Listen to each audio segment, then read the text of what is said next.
দেখো তোমাদের যে বই আছে বইয়ের প্রথম যে গল্প আছে, আমরা প্রথম গল্প নিয়ে আজকে কথা বলবো।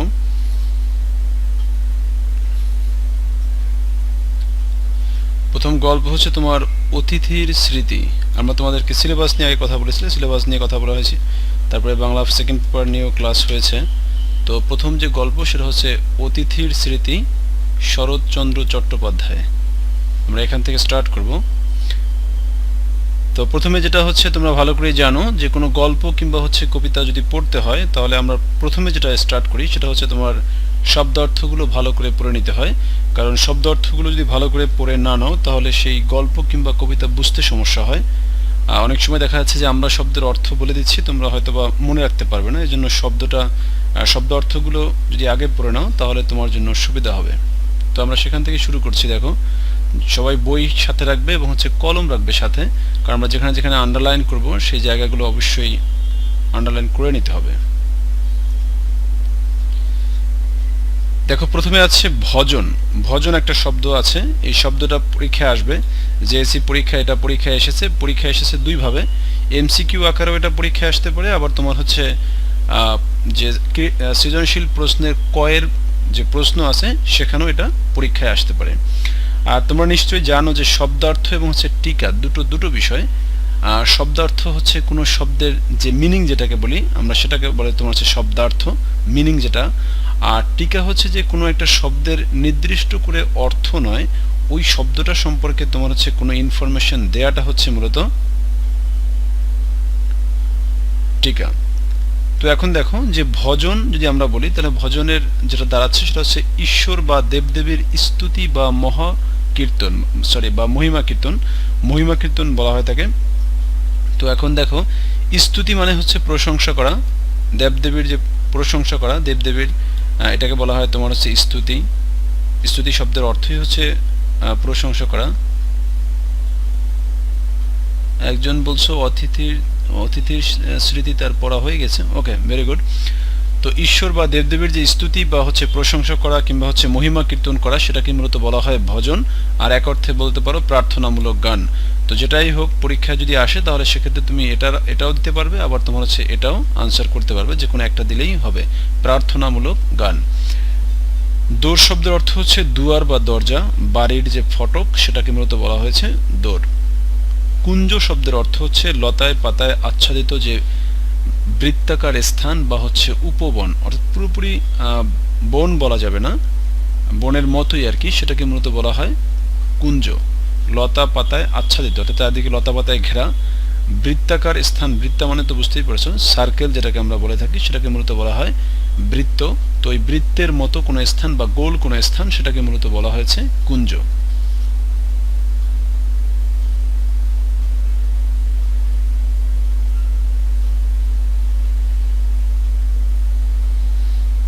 আননেসেসারি কোনো কথা বলবে না, আননেসেসারি কথা বলার জন্য নয়। অলরেডি তোমরা কিন্তু একটা সময় পার করেছো, তোমাদের গত বছরও ক্লাস হয়েছে, তোমাদেরকে এই কথা যেন নতুন করে বলতে না হয়। আননেসেসারি কেউ কথা বলবে না, শুধুমাত্র কোনো প্রশ্ন থাকলে, রিলেটেড কোনো প্রশ্ন থাকলে সেই প্রশ্নগুলি আমাদেরকে করবে, আমরা সেখান থেকে শুরু করব। আর হচ্ছে তোমার সাজেদিন সালাম অর্দি, এটা তোমার হচ্ছে খুবই দুঃখজনক তোমার জন্য। সেটা হচ্ছে এই যে তুমি পেজ নাম্বার খুঁজছো এখনো, পেজ নাম্বারটা আসলে বলে দেওয়াটা ইম্পর্টেন্ট নয়, ইম্পর্টেন্ট হচ্ছে চ্যাপ্টার বলে দেওয়া, তুমি ইন্ডেক্স থেকে খুঁজে নেবে। আমরা এখন অতিথির স্মৃতি পড়াচ্ছি, অতিথি স্মৃতির শব্দার্থ পড়াচ্ছি, অতএব সেই পেজটা তোমার খুঁজে নিতে হবে। ওকে, এরপরে দেখো হচ্ছে বেরিবেরি। বেরিবেরি হচ্ছে তোমার শোথ জাতীয় রোগ, যে রোগে তোমার হাত পা ফুলে যায়, এক ধরনের রোগ হয়, এটা তোমার যে এই জন্য বলে বেরিবেরি রোগ, পরীক্ষায় জানতে চাইবে, এটাও কিন্তু তোমার হচ্ছে ইম্পর্টেন্ট। আর হচ্ছে আসামি, আসামি একটা শব্দ আছে, আসামি শব্দ দিয়ে সাধারণত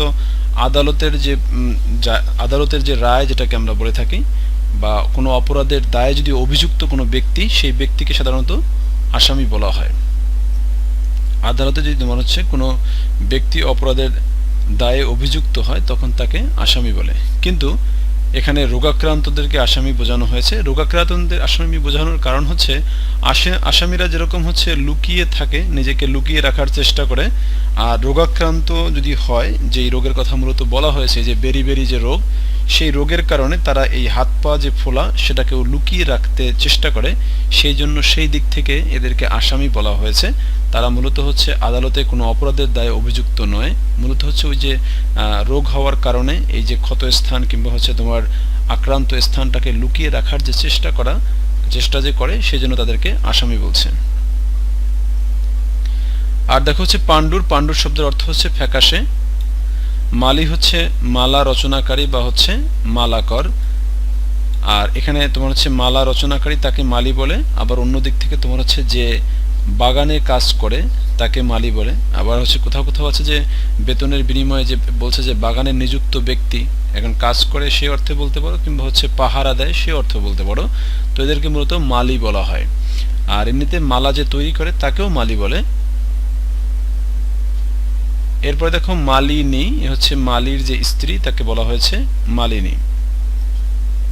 তাহলে এই হচ্ছে মোটামুটি শব্দার্থ। এই শব্দার্থগুলোর মধ্যে তোমরা যেটা আন্ডারলাইন করবে বেশি করে, সেটা যে পাণ্ডুর মানে হচ্ছে ফ্যাকাশে, এটা বহুবার জেএসসি পরীক্ষায় এসেছে বা বিভিন্ন পরীক্ষায় এসেছে, এটা আন্ডারলাইন করে রাখবা, এটা মনে রাখতে হবে।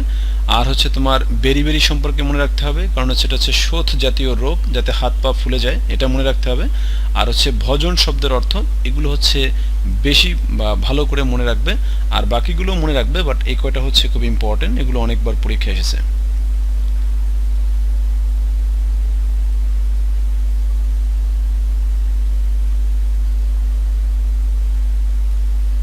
ওকে, আমরা এবার গল্পের শুরুতে যাই। গল্পের শুরু থেকে যদি আমরা দেখি, তাহলে দেখো অতিথির স্মৃতি। এখন দেখো অতিথির স্মৃতি শরৎচন্দ্র চট্টোপাধ্যায়। লেখকের নাম ভালো করে জানবে, লেখকের নাম লিখে তারপরে প্র্যাকটিস করবে, যাতে তোমার হচ্ছে বানান ভুল না হয়। কারণ একটা তুমি গল্প পড়লে কিংবা হচ্ছে একটা কবিতা পড়লে, কিন্তু তার যদি সেই গল্প কবিতার যে রাইটার তার নাম যদি বানান ভুল হয়, তাহলে সেটা খুব একটা ভালো দেখায় না। আর হচ্ছে তোমার 1 মার্কসের উত্তরের ক্ষেত্রে যদি সেটা এমসিকিউ হোক কিংবা হচ্ছে সৃজনশীল প্রশ্নের উত্তর ক হোক, সেখানে যদি ভুল হয়ে যায় তাহলে কিন্তু তোমার অবশ্যই 0 পাবে। অতএব এইটা ভালো করে মনে রাখতে হবে।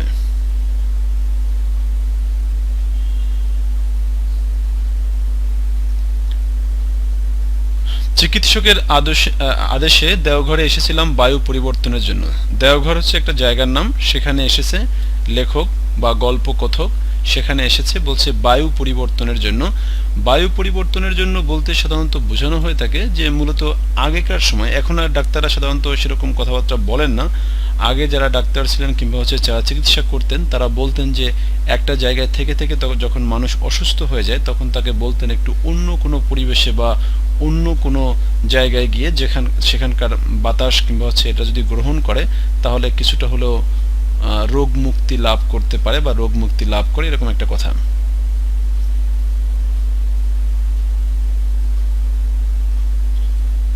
চামেলি সরকার বলছো যে চেঞ্জ আছে। আচ্ছা, আমি তো হ্যাঁ পুরোনো বইটা নিয়েছি। চেঞ্জ থাকলে তোমার হচ্ছে লেখায় তো মনে হয় কোনো চেঞ্জ নেই, লেখায় চেঞ্জ না থাকলে সমস্যা নেই। তুমি লেখা দাও, আমি পরেরটা ওইটা নামিয়ে নিব। আমি এটা নাম ক্লাস 8-এর নিউ বইটা আমি নেইনি হাতে। ওকে, লেখায় কোনো পরিবর্তন নেই, লেখায় যদি পরিবর্তন থাকে তাহলে সেটা বলতে পারো।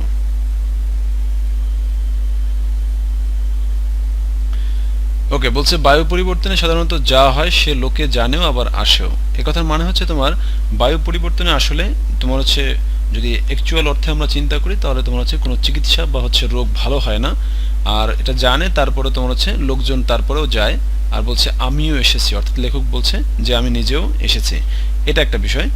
আর একটা বিষয় মনে রাখতে হবে যে বায়ু পরিবর্তনের করলে একটু ভালো লাগে, কারণ হচ্ছে নতুন কোথাও গেলে বা নতুন কোনো ওয়েদারে গেলে ভালো লাগে, কিন্তু এর মানে এই নয় যে তোমার হচ্ছে কেউ রোগাক্রান্ত হলে মানে রোগ থেকে মুক্তি লাভ করবে, সেরকম কোনো কিছু মনে হয় না।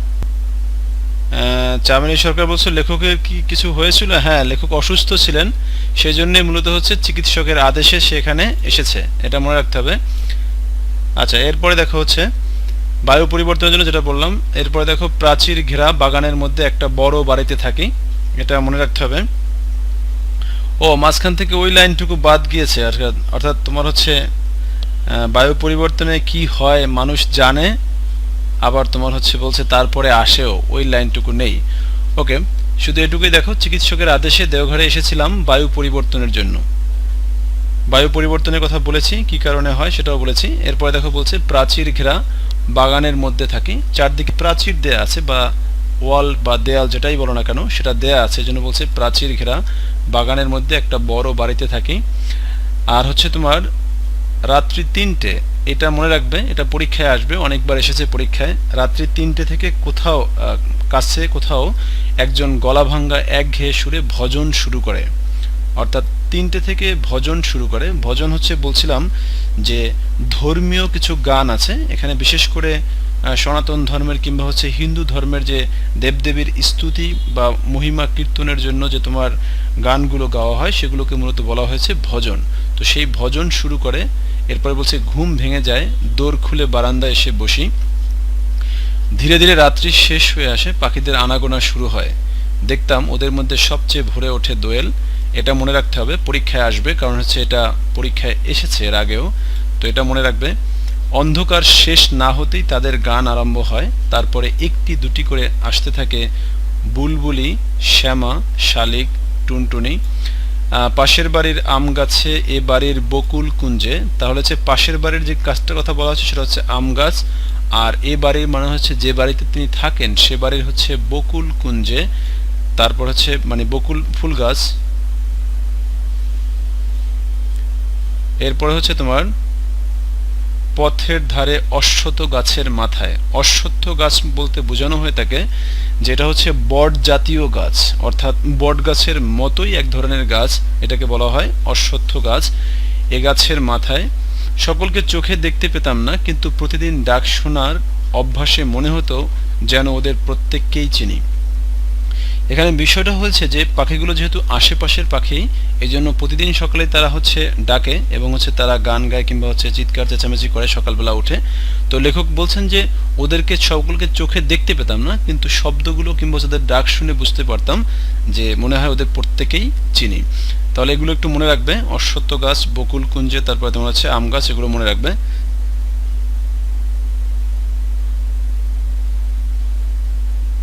সালমা সুলতান, হ্যাঁ, চারিপাশে দেয়াল দিয়ে ঘেরা, হ্যাঁ ঠিক আছে। এরপরে দেখা হচ্ছে হলদে রঙের একজোড়া বেনে বউ পাখি, এটা বিশেষ করে মনে রাখবে, বেনে বউ পাখি, হলদে রঙের, রংটাও মনে রাখবে, হলদে রঙের একজোড়া বেনে বউ পাখি একটু দেরি করে আসতো, তারা হচ্ছে তোমার দেরি করে আসতো। আর প্রাচীর ধারের ইউক্যালিপটাস গাছ, ইউক্যালিপটাস যে গাছ, সে গাছের সবচেয়ে উঁচু ডালটায় তারা বসে প্রত্যহ হাজিরা হেঁকে যেত। এখানে হাজিরা হেঁকে যাওয়া বলতে বোঝানো হয়েছে তোমার অ্যাটেন্ডেন্স দিয়ে যাওয়া, যেমন তোমরা এখন ক্লাসে এসছো, তোমরা যে অ্যাটেন্ডেন্স দিয়ে যাচ্ছ, তো লেখক মনে করতেন যে তারা প্রতিদিন ওখানে এসে একটু সময়ের জন্য তারা ওখানে এসে বসতেন এবং মনে হচ্ছে যে তারা অ্যাটেন্ডেন্স দিয়ে তারপরে আবার চলে যেত। গাছটা মনে রাখতে হবে প্রাচীর ধারে ইউক্যালিপটাস গাছ। যদিও ইউক্যালিপটাস গাছের ক্ষেত্রে একটা বিষয় মনে রাখবে, যেটা কিন্তু পরিবেশের জন্য উপকারী কোনো গাছ নয়। ইউক্যালিপটাস গাছ সম্পর্কে যদি জানো তাহলে দেখবে ভালো করে, যেটা পরিবেশের জন্য উপকারী কোনো গাছ নয়, এটা পরিবেশের জন্য অপকারী একটা গাছ, তো বা ক্ষতিকর একটা গাছ হচ্ছে ইউক্যালিপটাস। যাই হোক, তো লেখক যেহেতু বলছেন এই গাছটার নাম মনে রাখতে হবে, প্রাচীর ধারের ইউক্যালিপটাস গাছের সবচেয়ে উঁচু ডালটায় বসতে হচ্ছে তারা, সেই পাখির নাম হচ্ছে বেনে বউ পাখি। তাহলে প্রত্যেকদিন তারা কি করতো, অ্যাটেন্ডেন্স দিয়ে যেত, অর্থাৎ প্রতিদিনই তারা আসতো। এরপরে দেখা হচ্ছে বলছে যে হঠাৎ কি জানি কেন দিন দুই এলো না, এটাও মনে রাখতে হবে, দিন দুই মানে 2 দিন ধরে তারা আসেনি, দেখে ব্যস্ত হয়ে উঠলাম। লেখক বলছে যে এটা দেখে, যে দিন দুই যেহেতু আসেনি, এটা দেখে লেখক বা গল্প কথক ব্যস্ত হয়ে উঠলো। কেউ ধরলে না তো, মানে হচ্ছে কেউ কি আসলে নিয়ে গেল না তো, বা ধরে নিয়ে গেল না তো। এদেশে ব্যাধের অভাব নেই, ব্যাধ এখানে তোমার হচ্ছে মনে রাখতে হবে, ব্যাধ বলতে যেটা বোঝানো হয় থাকে, ব্যাধের শব্দের অর্থটা দেয়নি। ব্যাধ হচ্ছে যারা পশু এবং পাখি শিকার করে তাদের মাংস বিক্রি করে জীবিকা নির্বাহ করে, তাদেরকে মূলত ব্যাধ বলা হয়। ব্যাধ হচ্ছে, আবার বলছি, পশু পাখি শিকার করে তাদের মাংস বিক্রি করে যারা জীবিকা নির্বাহ করে তাদেরকে বলা হয় ব্যাধ।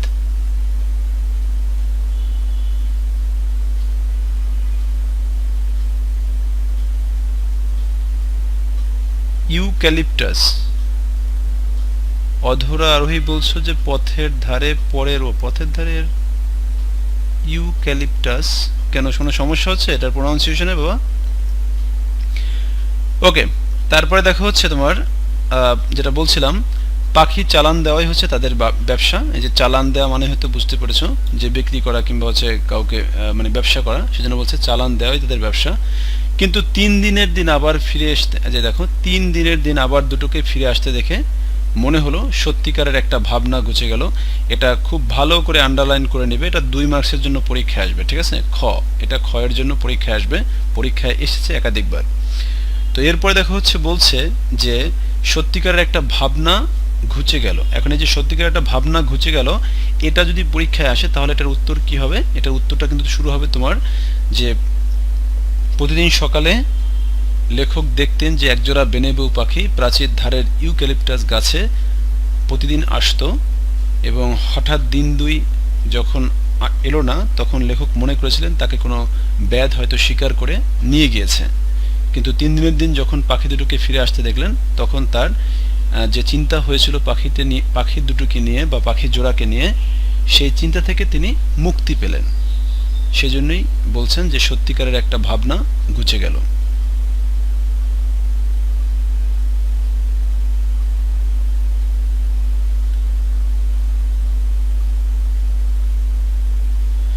ও স্যার, মানে এই আর কি, তারা চিকির মিকির করে যেত। আচ্ছা, না, চিকির মিকির করে যেত বলতে হ্যাঁ, ওরা ওই বেনেবউ পাখি আসলে শব্দ করতো, সেটা তো আছেই, কিন্তু লেখক তাদেরকে দেখতেন যে তারা একটু দেরি করে আসতেন যখন অন্যরা চলে যেত হয়তো, এই জন্য লেখকের আলাদা করে তাদের নজরে এসেছিল যে ওই দুটো পাখি, তো সেটাই সেজন্যই বলেছে।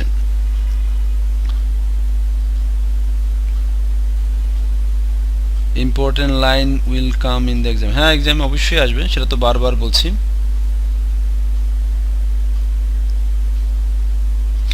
ওকে, এমনি করে সকাল কাটে, বিকেলে গেটের বাইরে পথের ধারে এসে বসি। নিজের সামর্থ্য নেই বেড়াবার, মানে হেঁটে যে একদিক থেকে অন্যদিকে যাবে সে অবস্থাটা নেই, কারণ অসুস্থ যেহেতু। যাদের আছে তাদের প্রতি চেয়ে চেয়ে দেখি, অর্থাৎ যারা হাঁটাহাঁটি করছে তাদেরকে তোমার হচ্ছে দেখি বারবার। এরপর দেখা হচ্ছে বলছে প্রথমে যেত পা ফুলো ফুলো অল্প বয়সী একদল মেয়ে, এটা একটু আন্ডারলাইন করে নেবে। অর্থাৎ যারা ও না, এখানে একটু লাইন বাকি আছে, দেখো। দেখতাম মধ্যবিত্ত গৃহস্থের ঘরে প্রীতদের মধ্যে মেয়েদের সংখ্যায় ঢের বেশি। ঢের বেশি বলতে অনেক বেশি, এই লাইনটা একটু আন্ডারলাইন করবে। সেটা হচ্ছে মধ্যবিত্ত বলতে বোঝানো হয়ে থাকে মূলত হচ্ছে যারা আমরা বলি যে মিডল ক্লাস। আর মিডল ক্লাস বলতে হচ্ছে আমাদের এখানে দাঁড়িয়ে যে মিডল ক্লাস বলা হয় আসলে সেটা না, গৃহস্থ বলতে বোঝানো হয়, যেমন তোমার হচ্ছে গ্রামে যারা হচ্ছে তোমার উচ্চবিত্ত বলা হয়, তারা হচ্ছে যে অর্চনা রানী মণ্ডল বলছো যে কিচির মিচির হবে মনে হয়, ঠিক বুঝে উঠতে পারছি না কি বলতে চাচ্ছ।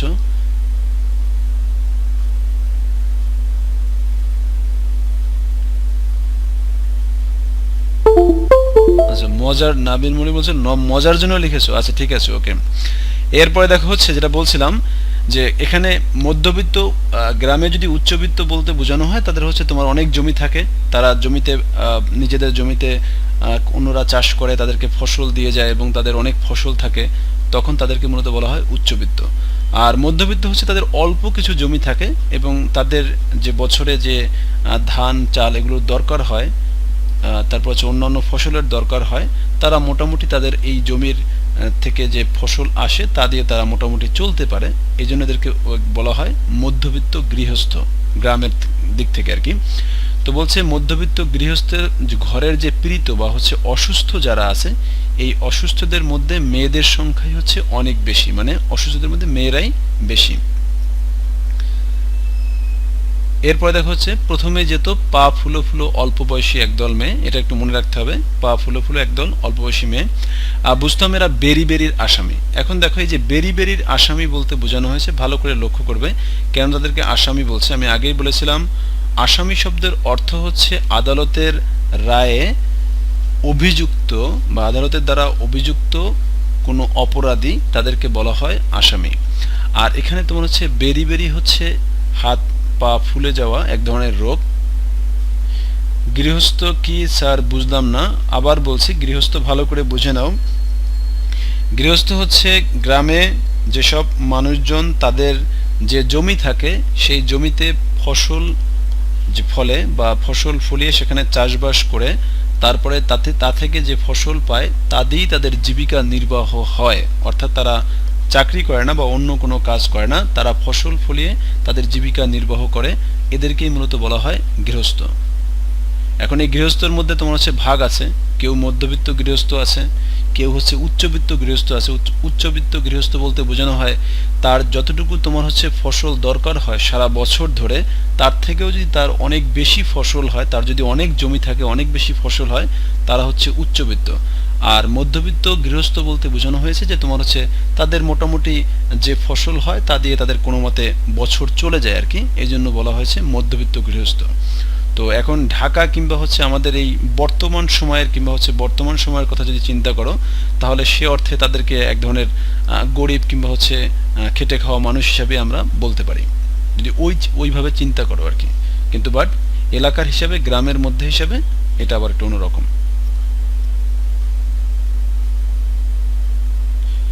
ওকে, তাহলে এরপরে দেখা হচ্ছে বেরিবেরি কথা বলছিলাম। বেরিবেরি হচ্ছে শোথ জাতীয় রোগ, যাতে হাত পা ফুলে যায়। এখন ব্যাপারটা হচ্ছে যাদের হাত পা ফুলে যায় তারা যখন আসামি যেরকম তোমার হচ্ছে নিজেকে লুকিয়ে রাখার চেষ্টা করে, সবসময় নিজেকে লুকিয়ে রাখার চেষ্টা করে ধরা পড়ে না যায়, তো একইভাবে যারা বেরিবেরির আসামি বা হচ্ছে এই রোগাক্রান্ত যারা আছে তাদের ওই আক্রান্ত অংশটুকু, অর্থাৎ হাত পা যে ফুলে উঠেছে যে অংশটুকু আছে, এটুকু সবসময় ঢেকে রাখার চেষ্টা করে কিংবা লুকিয়ে রাখার চেষ্টা করে। সেই দিক থেকে মূলত বোঝানো হয়েছে বেরিবেরির আসামি। দেখো এই যে বলছে ফোলা পায়ের লজ্জা ঢাকতে বেচারাদের কত না যত্ন। এরপরে দেখো বলছে মোজা পরার দিন নয়, কারণ হচ্ছে মোজা সাধারণত পরা হয় গরমের দিন, এই জন্য বলছে মোজা পরার দিন নয়, গরম পড়ছে তবু দেখি কারো পায়ে আটো করে মোজা পরা। আটো করে মানে হচ্ছে একেবারে শক্ত করে ভালো করে মোজা পরে আছে। কেউ বা দেখলাম মাটি পর্যন্ত লুটিয়ে কাপড় পরেছে, অর্থাৎ একেবারে মাটিতে লুটিয়ে কাপড় পরেছে এমনভাবে যেমন পা দেখা না যায়। এরপরে দেখা হচ্ছে বলছে সেটা একজন বলছো যে ওই যে দিন আনে দিন খায়, না দিন আনে দিন খায় বলতে বোঝানো হয়েছে তোমার একেবারেই দরিদ্র, যারা প্রতিদিন মানুষের কাজ করে তারপরে তোমার হচ্ছে যে ইনকাম করে তারপরে সেটা দিয়ে জীবিকা নির্বাহ করে, সেটাকে মূলত বলা হয় তোমার দিন আনে দিন খায়। এখানে আসলে দিন আনে দিন খায় বলা যাবে না, তোমার হচ্ছে যাদের বললাম যাদের গ্রামে জমি আছে এবং তারা সেখানে কৃষি কাজ করে, ফসল হয়, তারপরে সেই ফসল বিক্রি করে বা হচ্ছে সেগুলো যে ধান চাল সেগুলো যে তারা দিয়ে জীবিকা নির্বাহ করে, সেজন্য তাদেরকে বলা হয় গৃহস্থ।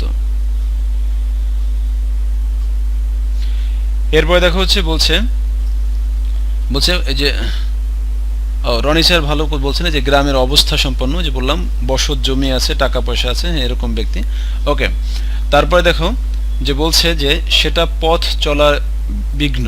বিঘ্ন মানে হচ্ছে পথ চলা একটু কঠিন হয়ে যায় বা হচ্ছে সহজ নয় কিংবা হচ্ছে সমস্যার সৃষ্টি করে, এই জন্য বলছে পথ চলার বিঘ্ন, তবুও কৌতূহলী লোক চক্ষু থেকে তারা বিকৃতিটা আড়াল করে রাখতে চায়। অর্থাৎ এই যে বিকৃতি হয়েছে, অর্থাৎ যে হাত পা ফুলে উঠেছে যে বিকৃতি, সেটাকে আড়াল করে রাখতে চায়। লোকচক্ষু মানে হচ্ছে মানুষের চোখ থেকে, সেটাকে আড়াল করার জন্যই মূলত হচ্ছে এই যে আটো করে মোজা পড়েছে কিংবা হচ্ছে পা একেবারে মাটি পর্যন্ত লুটিয়ে কাপড় পরেছে, সেটাকে আড়াল করে রাখার জন্য।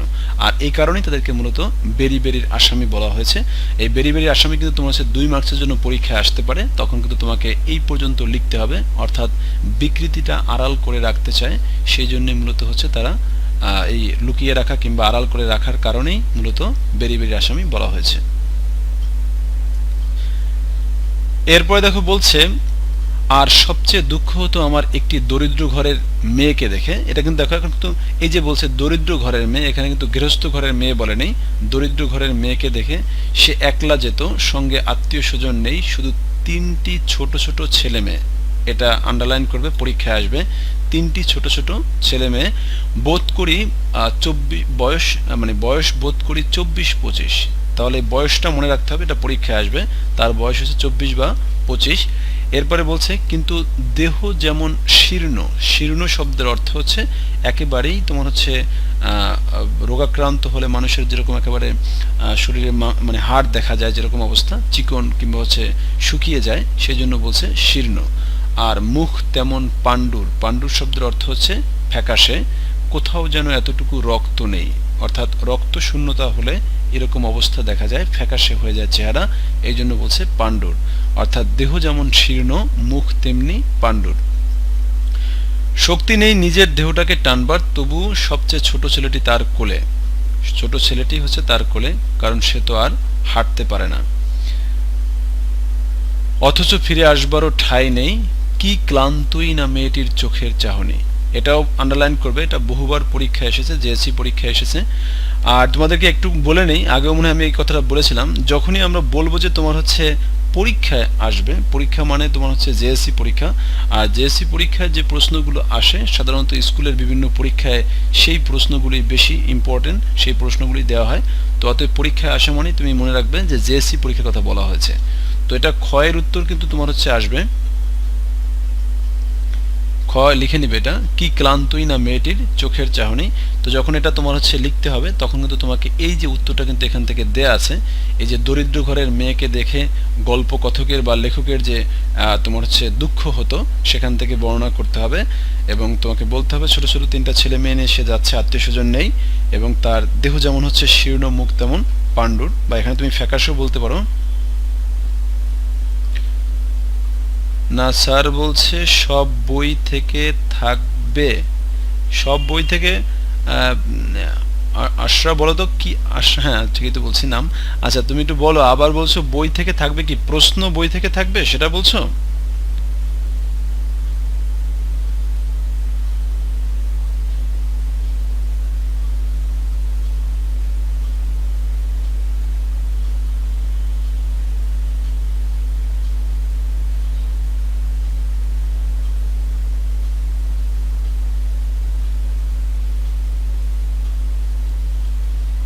আচ্ছা ওকে, আমরা যেখানে ছিলাম, তো এটার উত্তরটা তোমার হচ্ছে এখান থেকে লিখতে হবে, কি ক্লান্তই না মেয়েটির চোখের চাহনি। এটা ভালো করে মনে রাখবে। এই পর্যন্ত কারো কোনো কনফিউশন আছে কিনা?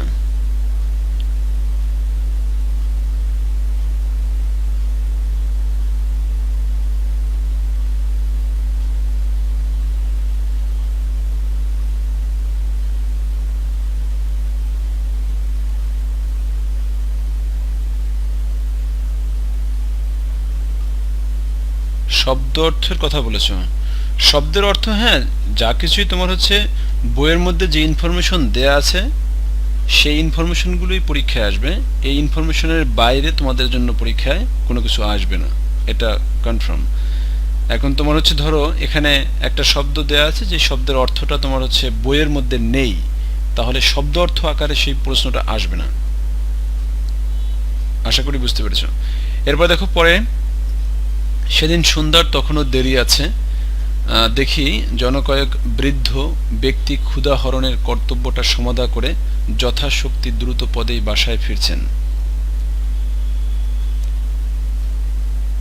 চাহনি মানে হচ্ছে তাকানো, মধ্য তার চাহনি বলতে বোঝানো হয়েছে তাকানো, অর্থাৎ মানে যে সে যে তাকাচ্ছে, মনে হচ্ছে যে কি ক্লান্ত ভাবে মানুষ তাকায়, যে অতএব যে হাঁটতে পারছে না কিংবা খুবই ক্লান্ত হয়ে গিয়েছে, এই জন্য বলছে তার তাকানোটা হচ্ছে খুবই ক্লান্তির ছাপ পড়ে আছে বা ছায়া পড়ে আছে।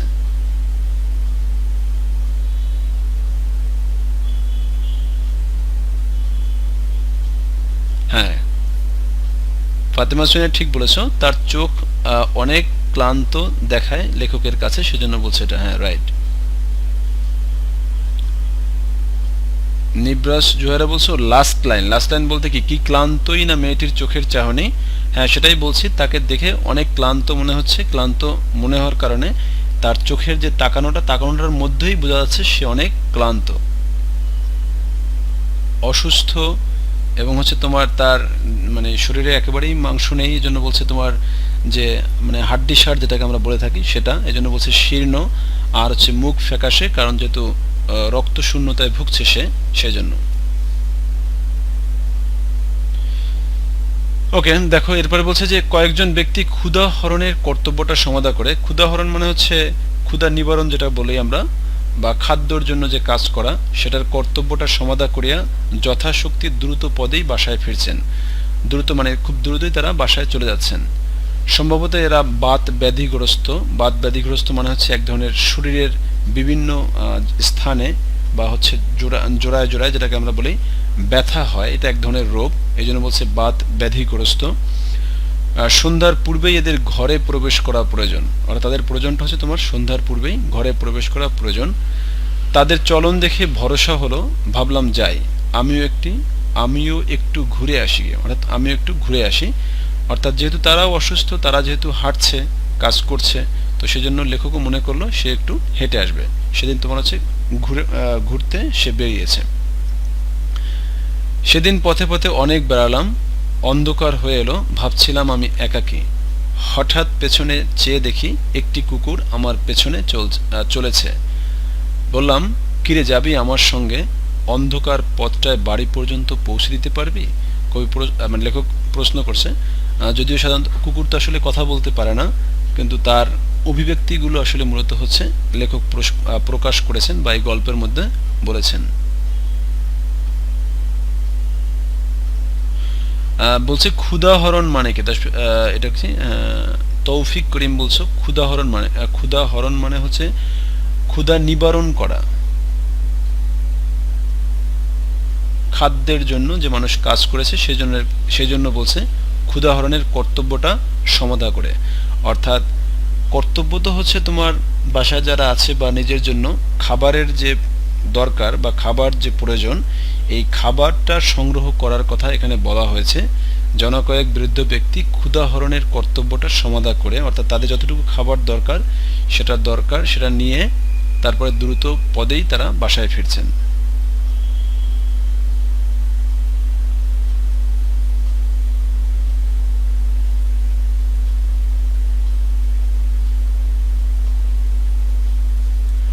ওকে, তারপরে দেখা হচ্ছে যে কোথায় জানাচ্ছিলাম, হ্যাঁ ঠিক আছে, যাবে আমার সঙ্গে, অন্ধকার পথটায় বাড়ি পর্যন্ত পৌঁছে দিতে পারবি? সে দূরে দাঁড়িয়ে লেজ নাড়তে লাগলো, বুঝলাম সে রাজি আছে।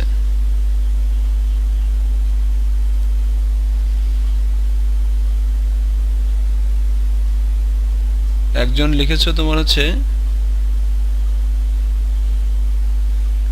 হ্যাঁ একজন লিখছো স্যার কর্তব্য সমাধা মানে কি? হ্যাঁ, কর্তব্য সমাধা মানে তো সেটাই বললাম, অর্থাৎ ক্ষুধা নিবারণ করার জন্য খাদ্যের দরকার হয়, খাদ্য সংগ্রহ করার জন্য তাকে কাজ করতে হয়, সে কাজ করে তারপরে তোমার হচ্ছে খাদ্য সংগ্রহ করে তারপরে তোমার হচ্ছে দ্রুত বাসায় ফিরছেন। এটা হচ্ছে তার কর্তব্য, কারণ তার ফ্যামিলিতে লোক থাকতে পারেন বা নিজের জন্য হলেও, সেই জন্য এই কথাটাকে বলছে কর্তব্য। ফাতেমা শুনিয়ে বলছো মানে তার ক্ষুধা মিটানোর জন্য সে যেই কাজ করছে, হ্যাঁ সে যেই কাজ করছে সেটা হচ্ছে এই জন্যই কর্তব্য বলা হয়েছে। আর রনি স্যার বলেছেন ওয়ার্ক ডান, হ্যাঁ ঠিক আছে, স্যার বলছেন ওয়ার্ক ডান। অধরা আরোহী বলছো যে আমি কোন লাইনে আছি? না, আমি তো এখনো ক্ষুধাহরণ শেষ করতে পারিনি, এটা শেষ করেছি। আর আমি যে লাইনে আছি সেই লাইনটা হচ্ছে তোমার এখানে যে সে দূরে দাঁড়িয়ে লেজ নাড়তে লাগলো, অর্থাৎ লেখক যখন দেখলো তার পেছন পেছন একটা কুকুর আসছে, তখন কুকুরকে সে জিজ্ঞেস করলো যে অন্ধকারে কি আমাকে বাড়ি পর্যন্ত পৌঁছে দিতে পারবি? তখন সে দূরে দাঁড়িয়ে লেজ নাড়তে লাগলো, বুঝলাম সে রাজি আছে। বললাম তবে আয় আমার সঙ্গে। পথের ধারের একটা আলোতে দেখতে পেলাম কুকুরটার বয়স হয়েছে কিন্তু যৌবনে একদিন শক্তি সামর্থ্য ছিল, যৌবনে তার একদিন শক্তি সামর্থ্য ছিল, সেটা বোঝা যাচ্ছে। তাকে অনেক কিছু প্রশ্ন করতে করতে বাড়ির সম্মুখে মানেই হচ্ছে সম্মুখে বা সামনে এসে পৌঁছলাম। গেট খুলে দিয়ে ডাকলাম, ভেতরে আয়, আজ তুই আমার অতিথি। সে বাইরে দাঁড়িয়ে লেজ নাড়তে লাগলো, কিছুতে ভেতরে ঢোকার ভরসা পেল না। এটা পরীক্ষায় আসবে, জেএসসি পরীক্ষায় কিন্তু এটা এসেছে একাধিকবার, অর্থাৎ ভেতরে ঢোকার ভরসা পেল না কেন, 2 মার্কসের জন্য এটা পরীক্ষায় আসবে। তো এখন দেখো যে কি ভেতরে ঢোকার ভরসা পেল না কেন, যদি এই প্রশ্ন পরীক্ষায় আসে তাহলে তার উত্তর হবে সাধারণত যেটা হয়ে থাকে যে কুকুর দেখলে মানুষ মারধর করে। এখন তোমার হচ্ছে আবার তোমরা যাদের বাসায় পেট আছে তারা আবার এটা এভাবে চিন্তা করো না, মানে নর্মালি যেটা হয় কুকুরকে মূলত হচ্ছে মানুষ বাসায় বা বাইরের কুকুরকে ঘরে কেউ ঢুকতে দেয় না, সেজন্য তাদেরকে মারধর করে।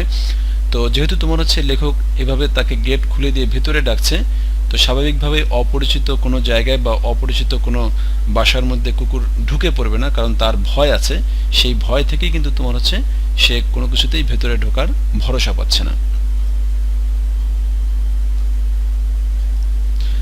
মাহমুদুর রহমান আজকে ফার্স্ট টাইম কি বলছো ক্লিয়ারলি বোঝা যাচ্ছে না। আলো নিয়ে চাকর এসে উপস্থিত হলো, গেট বন্ধ করে দিতে চাইলো, বললাম না, খোলাই থাক, যদি আসে ওকে খেতে দিস। মানে হচ্ছে তোমার যদি সে কুকুরটা আসে তাহলে তাকে খেতে দিতে বলা হয়েছে।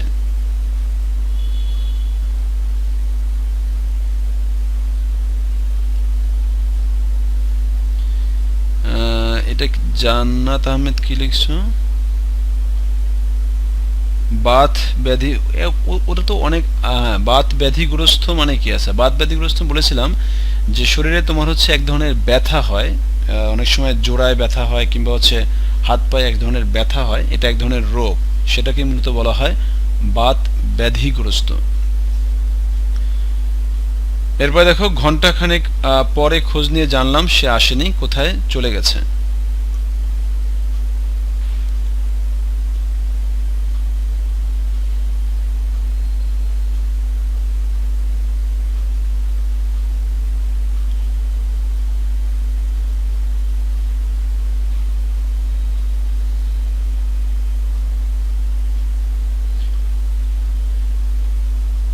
এই পর্যন্ত নিয়ে কারো কোনো কনফিউশন আছে কিনা দেখো। এরপরে দেখো হচ্ছে, পরদিন সকালে বাইরে এসে দেখি গেটের বাইরে দাঁড়িয়ে আমার সেই কালকের অতিথি। বললাম কাল তোকে খেতে নেমন্তন্ন করলাম, মানে নেমন্তন্ন মানে হচ্ছে তোমার দাওয়াত দিয়ে যেটাকে বলি, নেমন্তন্ন করলাম, এলিনে কেন? জবাবে সে মুখ পানে চেয়ে তেমনি লেজ নাড়তে লাগলো। বললাম আজ তুই খেয়ে যাবি, না খেয়ে যাস নে, বুঝলি? প্রত্যুত্তরে সে শুধু ঘন ঘন লেজ নাড়ল। অর্থ বোধ হয় এই যে সত্যি বলছো তো, মানে হচ্ছে এর অর্থটা এরকম যে সত্যি বলছো, কারণ কেউ তো তোমার হচ্ছে এরকম ডেকে বাইরের কোনো কুকুরকে খাবার দেয় না, সেজন্য বলছে সত্যি বলছো তো। রাতে চাকর এসে জানালো সেই কুকুরটা আজ এসে বাইরের বারান্দার নিচে উঠানে বসে আছে। বামুন ঠাকুরকে ডেকে বলে দিলাম ও আমার অতিথি, ওকে পেট ভরে খেতে দিও। তাহলে বামুন ঠাকুর যিনি আছেন ওখানে কাজের দায়িত্বে বা খাবার টাবার রেডি করার দায়িত্বে, সেই জন্য বলছে বামুন ঠাকুরকে বলে দিলাম ও আমার অতিথি, ওকে পেট ভরে খেতে দিও। পরদিন খবর পেলাম অতিথি যায়নি, আতিথ্যের মর্যাদা লঙ্ঘন করে সে আরামে নিশ্চিন্তে বসে আছে। আচ্ছা, এই লাইনটা ভালো করে মনে রাখবে, 2 মার্কসের জন্য এটাও পরীক্ষায় আসবে। আতিথ্যের মর্যাদা লঙ্ঘন করে সে আরামে নিশ্চিন্তে বসে আছে, ভালো করে লক্ষ্য করবে।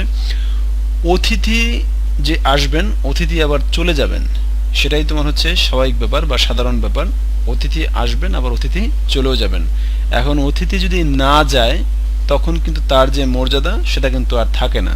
সেই জন্য বলছে আতিথ্যের মানে আতিথেয়তা যেটা আর কি, অতিথি পরায়ণতা যেটাকে আমরা বলি, এই জন্য বলছে আতিথ্যের মর্যাদা লঙ্ঘন করে সে আরামে নিশ্চিন্ত হয়ে বসে আছে। অর্থাৎ সে আরামে নিশ্চিন্ত হয়ে বসে আছে বলতে সে মোটামুটি খাবার পেয়েছে, স্থান পেয়েছে, সে এখন আর যাচ্ছে না।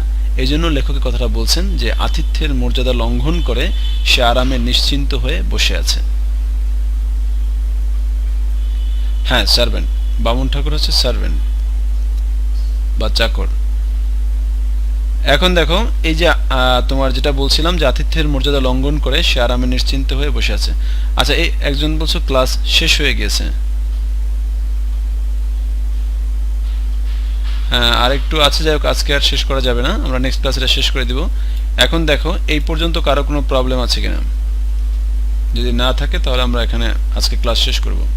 স্বাভাবিকভাবেই যেখানে ছিলাম যে আমরা জানতাম প্রত্যহ খাবার তো অনেক ফেলা যায়, কারণ হচ্ছে যে এখানে যারা আছেন ফটকের বাইরে মানে হচ্ছে গেটের বাইরে, আর যে পরিমাণে খাবার রান্না হয় সব খাবার খাওয়া না হলে বাকিটা ফেলে দেওয়া হয়, সেজন্য বলছে অনেক খাবার ফেলে দেওয়া হয়, এতে কারো আপত্তি হবে না। আপত্তি বলতে বোঝানো হয়েছে যে কুকুরটাকে খাবার দেওয়ার ক্ষেত্রে বা অতিথিকে খাবার দেওয়ার ক্ষেত্রে কারো আপত্তি হবার কথা নয়, কিন্তু আপত্তি ছিল এবং অত্যন্ত গুরুতর আপত্তি ছিল একজনের।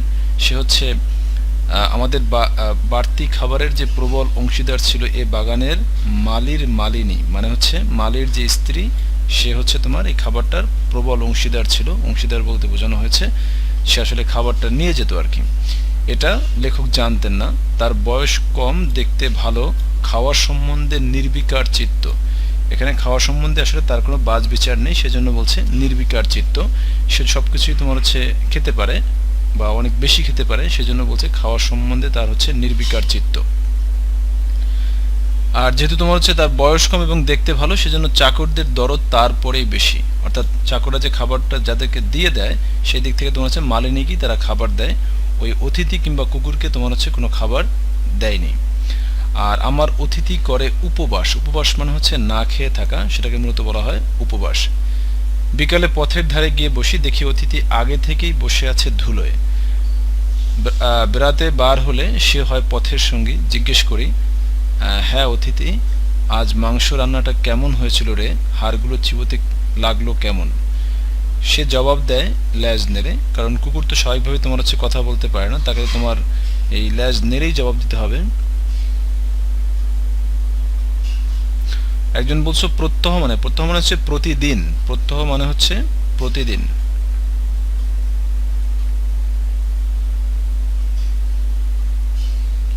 ওকে, তো বলছে লেজনে জবাব দেয়, মনে করি মাংসটা তাহলে ওর ভালোই লেগেছে। জানি না যে মালির বউ তাকে মেরে ধরে বার করে দিয়েছে। তাহলে মালির বউ তাকে মেরে ধরে বার করে দিয়েছে।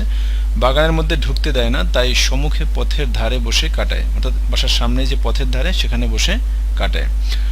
আমার চাকরদেরও তাতে সায় ছিল। অর্থাৎ তোমার এই যে কুকুরটাকে যে মেরে ধরে বের করে দিয়েছে, কিংবা অতিথিকে যে মেরে ধরে মালির বউ বের করে দিয়েছে, এই ক্ষেত্রে তোমার হচ্ছে তাদের একটা সায় ছিল, কিংবা তাদের হচ্ছে তোমার সাপোর্ট ছিল। মরিয়াম আক্তার বলছো কোন যে আইডিটা, সে বলছো কোন সাবজেক্ট কোন চ্যাপ্টার? সাবজেক্ট হচ্ছে বাংলা। তুমি রুটিন দেখোনি কেন? তুমি রুটিন দেখে তারপরে ক্লাস করবে, রুটিন না দেখে ক্লাস করলে এরকমই হবে। আর চ্যাপ্টার হচ্ছে অতিথির স্মৃতি, রেগুলার ক্লাস করতে হবে। মরিয়ম আক্তার যে আইডিটা ইউজ করছো তার কথা বলছি।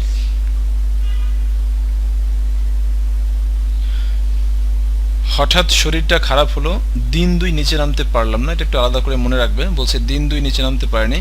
দুপুরবেলা উপরের ঘরে বিছানায় শুয়ে খবরের কাগজটা যেইমাত্র পড়া শেষ হয়ে গেছে, জানালার মধ্য দিয়ে বাইরের রৌদ্রতপ্ত নীল আকাশের পানের চেয়ে অন্যমনস্ক হয়ে ভাবছিলাম।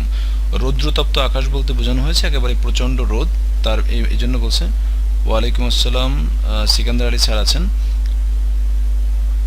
তো সেক্ষেত্রে বলছে যে এই রৌদ্রতপ্ত নীল আকাশের পানে চেয়ে অন্যমনস্ক হয়ে, মানে হচ্ছে আনমনা হয়ে ভাবছিলাম। সহসা খোলা দৌড় দিয়ে সিঁড়ির উপর ছায়া পড়লো কুকুরের। এটা মনে রাখতে হবে।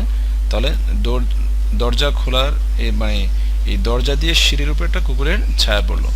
মুখ বাড়িয়ে দেখি অতিথি দাঁড়িয়ে লেজ নাড়ছে। দুপুরবেলা চাকরেরা সব ঘুমিয়েছে, তাদের ঘর বন্ধ। এই সুযোগে লুকিয়ে সে একবারে আমার ঘরের সামনে এসে হাজির। ভাবলাম দুদিন দেখতে পাইনি, তাই বুঝি ও আমাকে দেখতে এসেছে। ডাকলাম আয় অতিথি, ঘরে আয়। সে এলো না, সেখানেই দাঁড়িয়ে লেজ নাড়তে লাগলো। জিজ্ঞেস করলাম,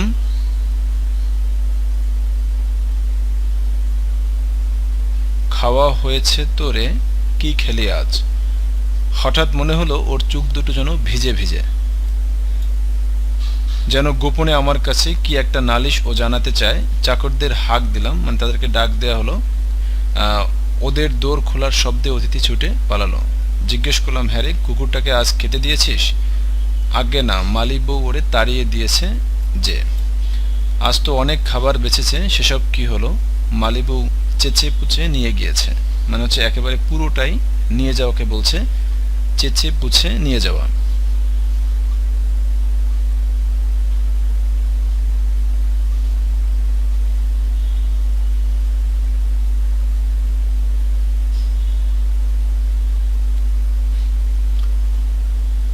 আবার অতিথিকে ডেকে আনা হলো, আমার অতিথিকে ডেকে আনা হলো। আবার সে বারান্দায় নিচে উঠানোর ধুলে পরম নিশ্চিন্তে স্থান করে নিল। মালি বউয়ের ভয়টা তার গেছে, যখন লেখক বলে দিলেন আর কি যে এখন থেকে এটাকে কুকুরটাকে খাবার দিতে হবে, কিংবা অতিথিকে খাবার দিতে হবে। তার খাবার যেন তোমার হচ্ছে তাকে, মানে সব খাবার যেন মালি বউ নিয়ে না যায়, তখন থেকে মালি বউ আর তাকে তাড়াচ্ছে না, কিংবা হচ্ছে মারধর করে বের করে দিচ্ছে না। তখন থেকে তার এই ভয়টা তার চলে গিয়েছে। বেলা যায়, বিকেল হলে উপরের বারান্দা থেকে দেখি অতিথি এই দিকে চেয়ে প্রস্তুত হয়ে দাঁড়িয়ে। বেড়াতে যাবার সময় হলো, অর্থাৎ যখন লেখক বেড়াতে যায় কিংবা হচ্ছে বাইরে বের হয় তখনই কেবল কুকুরটা রেডি হয়ে থাকে তার সঙ্গে ঘুরতে যাওয়ার জন্য কিংবা হচ্ছে বাইরে যাওয়ার জন্য। শরীর ছাড়লো না, দেওঘর থেকে বিদায় নেবার দিন এসে পড়লো, কারণ একটা নির্দিষ্ট সময়ের জন্য সে এখানে এসেছে, সেটা সময় শেষ হয়ে গিয়েছে। তবু দিন দুই দেরি করলাম নানা ছলে, এটা মনে রাখবে, এটা পরীক্ষায় আসবে 2 মার্কসের জন্য। দিন দুই দেরি করলাম নানা ছলে, ছল বলতে এখানে বোঝানো হয়েছে অজুহাত দেখিয়ে বা বিভিন্ন কারণ দেখিয়ে বা বিভিন্ন কারণে দিন দুই দেরি করলাম।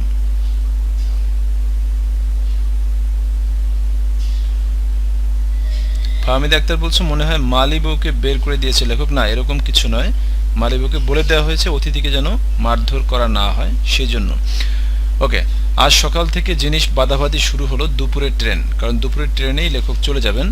গেটের বাইরে সার দাঁড়ি মানে হচ্ছে সারি সারি গাড়ি এসে দাঁড়ালো, মালপত্র বোঝাই দেওয়া চললো।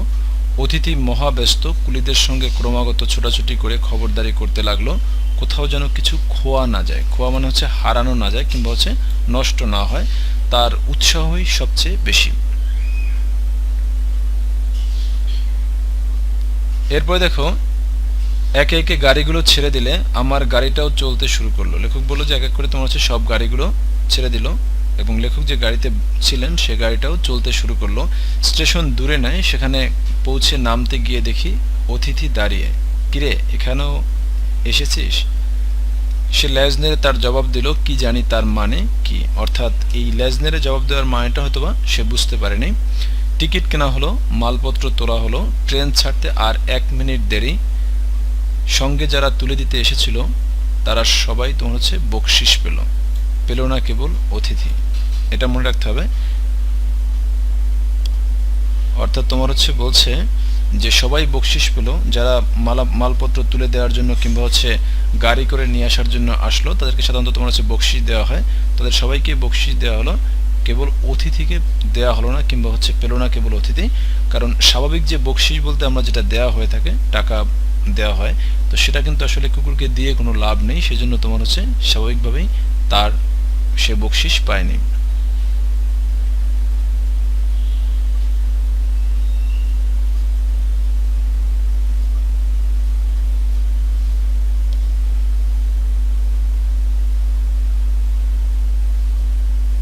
হ্যাঁ, তবু দিন দুই দেরি করলাম নানা ছলে, এটার মানে কি বুঝিয়েছে স্যার? বুঝিয়েছে স্যার বলতে প্রশ্ন কাকে করছো? আচ্ছা, এটা না বুঝতে পারলে বললাম যে অর্থাৎ কুকুরটার সাথে তার যে একটা বন্ধুত্বপূর্ণ সম্পর্ক তৈরি হয়ে গিয়েছে কিংবা হচ্ছে তার যে কুকুরটার প্রতি একটা মায়া জন্মেছে, তাকে ছেড়ে চলে যেতে মন চাচ্ছিল না, সেই জন্যই মূলত হচ্ছে দিন দুই দেরি করলো নানা ছলে বা বিভিন্ন কারণ দেখিয়ে দিন দুই দেরি করলেন।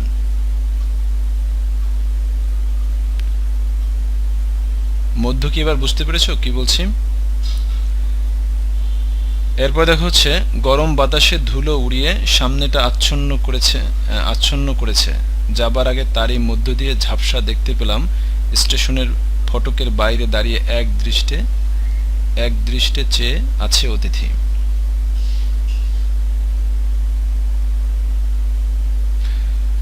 আননেসেসারি কথা হচ্ছে অনেক বেশি, আননেসেসারি কথা বাদ দিতে হবে।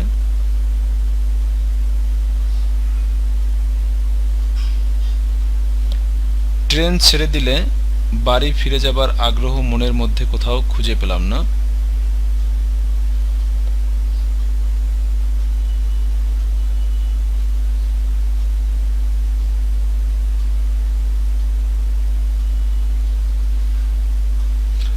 সাদাব ফাইকুজ জামান, আননেসেসারি কথা বলছো যেটার সঙ্গে এটা কোনো সম্পর্ক নেই।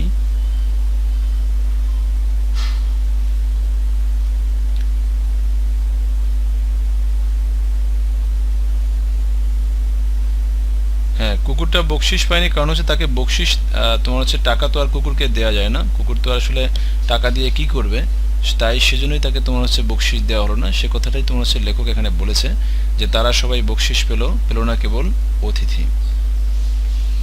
স্বাভাবিকভাবে যে বকশিসগুলো দেওয়া হয়। ওকে, তারপরে দেখো কোথায় যেন ছিলাম। হ্যাঁ, বাড়ি ফিরে যাবার আগ্রহ মনের মধ্যে কোথাও খুঁজে পেলাম না, কেবলই মনে হতে লাগলো অতিথি আজ ফিরে গিয়ে দেখবে বাড়ির লোহার গেট বন্ধ। যেহেতু লেখক নেই, এখন তো লোহার গেট বন্ধ, ঢুকবার জো নেই, কোনো ওয়ে নেই বা হচ্ছে কোনো উপায় নেই, এই জন্য বলছে জো নেই। পথে দাঁড়িয়ে দিন দুই তার কাটবে, হয়তো নিস্তব্ধ মধ্যাহ্নের কোনো ফাঁকে লুকিয়ে উপরে উঠে খুঁজবে মানে খুঁজে দেখবে আমার ঘরটা বা খুঁজবে আমাকে। তো এই জন্য বলছে নিস্তব্ধ কোনো মধ্যাহ্ন বা দুপুরের কোনো একটা সময় গিয়ে তার লেখকের ঘরটা খুঁজে দেখবে। হয়তো ওর চেয়ে তুচ্ছ জীব শহরে আর নেই, তবুও দেওঘরে বাসের কটা দিনের স্মৃতি ওকে মনে করেই লিখে রেখে গেলাম। তার মানে দেওঘরে যে সময়টা যে বাস করেছে বা হচ্ছে ছিল, সেই সময়টার কয়টা দিনের যে স্মৃতি ওকে মনে করে সেজন্য লিখে রেখে গেল, সেটার নামই হচ্ছে অতিথির স্মৃতি। আগে এটা দেওঘরের স্মৃতি ছিল, পরবর্তীতে এটাকে অতিথির স্মৃতি বলা হয়েছে। এখন দেখো, মূলত এই চ্যাপ্টারটা তোমাদের পড়ানোর যে উদ্দেশ্য, সেই উদ্দেশ্য নিয়ে আমরা কথা বলছি। প্রথমত হচ্ছে যে প্রশ্নগুলো নিয়ে কথা হয়েছে, আমি এখন একটা একটা করে প্রশ্নগুলো নিয়ে আনসার করে দিচ্ছি, যেগুলো নিয়ে আমরা কথা বলতে পারি।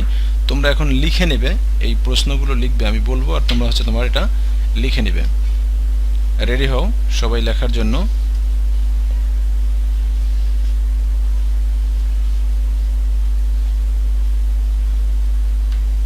একটা হচ্ছে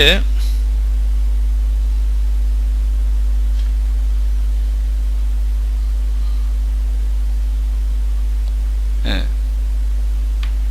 দেওঘর শব্দটির অর্থ কি একজন জিজ্ঞেস করেছে। দেওঘরের আসলে অর্থ দরকার হয় না, এটা একটা জায়গার নাম, এটা একটা স্থানের নাম।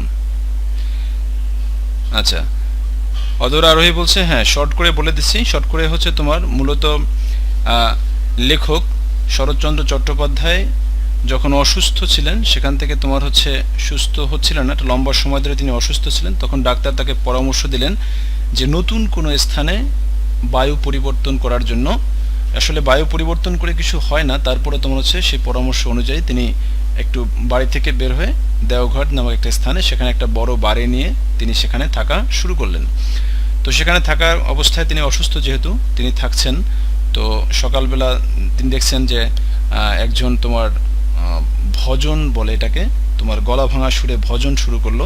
তো এই যখন ভজন শুরু করে তখন তার ঘুম ভেঙে যায়, আর যখন ঘুম ভেঙে যায় তখন সে হচ্ছে তোমার উঠে তারপরে সে সামনে এসে বসে, তখন পাখিদের আনাগোনা শুরু হয়। তো সেখানে তিনি বলছেন যে সবচেয়ে ভোরে ওঠে দোয়েল পাখি।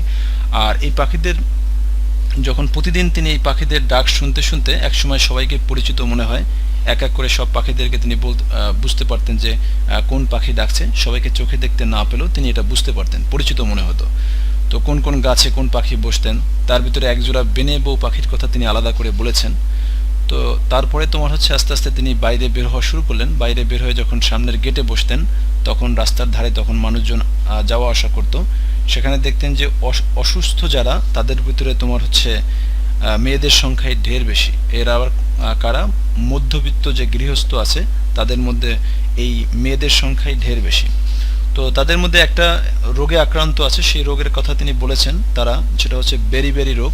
বেরি হচ্ছে হাত পা ফুলে যাওয়া। এই বেরি রোগের কারণে তারা এই তাদের ক্ষত স্থান কিংবা ফোলা স্থান ঢাকার জন্য তারা চেষ্টা করে থাকেন। এই জন্য তারা আটো করে মোজা পরেন গরমের দিন, তারপরেও মোজা পরেন। কিংবা হচ্ছে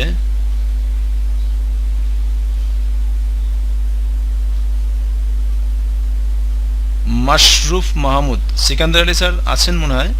মাশরুফ মাহমুদ, তুমি কোন সেকশনের?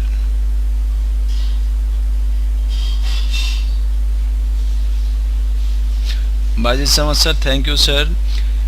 তো তারপরে যেটা বলছিলাম তোমার, এরপরে তিনি একজন 23-24 বছর বয়সী একজন মহিলার কথা বলেছেন বা মেয়ের কথা বলেছেন, যিনি হচ্ছে তোমার একেবারেই শুকনো এবং হচ্ছে তার মুখের কথা বলা হয়েছে পাণ্ডুর, অর্থাৎ ফ্যাকাশে হয়ে গিয়েছে। এই ফ্যাকাশে হওয়ার কারণে এবং এতই দুর্বল যে সে নিজেই হাঁটতে পারে না, তার উপরে তার 3টি ছোট ছোট ছেলে মেয়ে, তার ভিতরে সবচেয়ে যে ছোট সে হচ্ছে তার কোলে। কারণ হচ্ছে সে তো সেই ছোট ছেলেটি আর হাঁটতে পারে না, সেজন্য তাকে কোলে নিয়ে তাকে চলতে হচ্ছে। তো এরকম বর্ণনা দিচ্ছেন একটা সময় যাওয়ার পরে বা একটা সময় শেষ হওয়ার পরে। তারপরে তিনি বর্ণনা দিয়েছেন যে তিনি দেখলেন যে অনেক বাত ব্যাধিগ্রস্ত রোগাক্রান্ত যারা আছে তারাও নিজে নিজে হাঁটছেন। তখন তিনি চিন্তা করলেন নিজে একটু ঘুরতে যাবেন, তখন বেরিয়ে গেলেন, একটু কিছু অনেক দূর চলে গেলেন। সন্ধ্যা হয়ে আসছে, এই সময়টাতে তিনি দেখলেন যে তিনি মনে হয় একা, পরবর্তীতে পেছনে তাকিয়ে দেখলেন তার সাথে একটা কুকুর চলছে। তো এই থেকে তোমার হচ্ছে তাকে অতিথি হিসাবে তিনি সম্বোধন করেন এবং ডেকে নিয়ে আসেন বাড়িতে। তারপরে তাদেরকে খেতে দিতে বলেন, বাসায় যারা কাজ করে তাদেরকে। তারা খেতে দিয়েছে বা দেয়নি প্রথম দিককার অবস্থা, কারণ হচ্ছে খাবার যেগুলো থেকে যায় সেই খাবারগুলো তোমার মালি বউ নিয়ে যায়। পরবর্তীতে লেখক যখন বুঝতে পারলেন তখন সেটা বলে দিয়েছে। বলে দেওয়ার পরে তারপর থেকে তার খাবার দাবার হলো, তখন থেকে তিনি নিশ্চিন্তে ওখানে থাকা আরম্ভ করলেন। যখন লেখক বাইরে ঘুরতে যায় তখন তোমার হচ্ছে কুকুরটা তার সঙ্গে সঙ্গে যায় এবং হচ্ছে আবার যখন ফিরে আসে তখন কুকুরটাও ফিরে আসে। একটা সময় হলো যখন লেখককে ওখান থেকে চলে যেতে হবে, যেহেতু লেখক এখানে বায়ু পরিবর্তনের জন্য এসেছেন। তখন তিনি এখান থেকে চলে যাওয়ার জন্য যখন রেডি হলেন তখন লেখক তার প্রতি যে মমত্ব বোধ জন্মেছে বা একটা তোমার অনেকদিন থাকার কারণে যে ভালোবাসা জন্মেছে সেজন্য তাকে ছেড়ে চলে যেতে তার মন চাচ্ছিল না। তারপরেও তিনি চলে গেলেন। তো সেই জন্যই বলছেন শেষের দিকে এসে যে বাড়ি ফিরে যাবার আগ্রহ মনের মধ্যে কোথাও খুঁজে পেলাম না। এখানে যে বিষয়গুলো গুরুত্বপূর্ণ সে বিষয়গুলো তোমাদেরকে মনে রাখতে হবে, লিখে নাও। আমি আবার বলছি, যেটা লিখে নিতে হবে, সেক্ষেত্রে কেন এটা তোমাদেরকে পড়তে দেওয়া হয়েছে সেটা তোমরা ভালো করেই জানো। এখানে আছে একটা বিষয় হচ্ছে পাঠের উদ্দেশ্য হচ্ছে শিক্ষার্থীরা প্রাণীর প্রতি সহানুভূতিশীল হবে, সেজন্য পাঠের উদ্দেশ্য মনে রাখতে হবে। শিক্ষার্থীরা কি করবে? প্রাণীর প্রতি সহানুভূতিশীল হবে। আর একটা হচ্ছে তোমার নতুন কোনো জায়গায় ভ্রমণ করলে সেটা যে লিখে রাখতে হয় বা কিভাবে লিখে রাখতে হয়, সেটা সেই লেখাটা যে কিভাবে সাহিত্যের পর্যায়ে চলে যায় সেই বিষয়টা সম্পর্কে তারা একটা অভিজ্ঞতা অর্জন করতে পারবে। অধরারই বলছো স্যার কুকুরটাকে সাথে নিয়ে যেতে পারতো। হ্যাঁ, এটা অবশ্য ঠিক বলছো যে আসলে সাথে নিয়ে যেতে পারতো, সেটা সত্য কথা। তবে তখনকার যে অবস্থা ছিল সেখানে তোমার হচ্ছে একটা কুকুর বা বাইরের কুকুরকে এভাবে বাড়িতে নিয়ে যাওয়া কিংবা হচ্ছে ট্রেনে করে নিয়ে যাওয়াটা আসলে তখনকার সময়ের জন্য এটা আসলে শোভনীয় সেরকম ছিল না। কিন্তু বর্তমান সময়ে আমরা দেখি যে পেট যেগুলো আছে কিংবা হচ্ছে এক জায়গা থেকে অন্য জায়গাদেরকে নিয়ে যাওয়া যায় বা হচ্ছে নিয়ে যাওয়া হয়, তখনকার সময় হয়তো সেটা পসিবল ছিল না।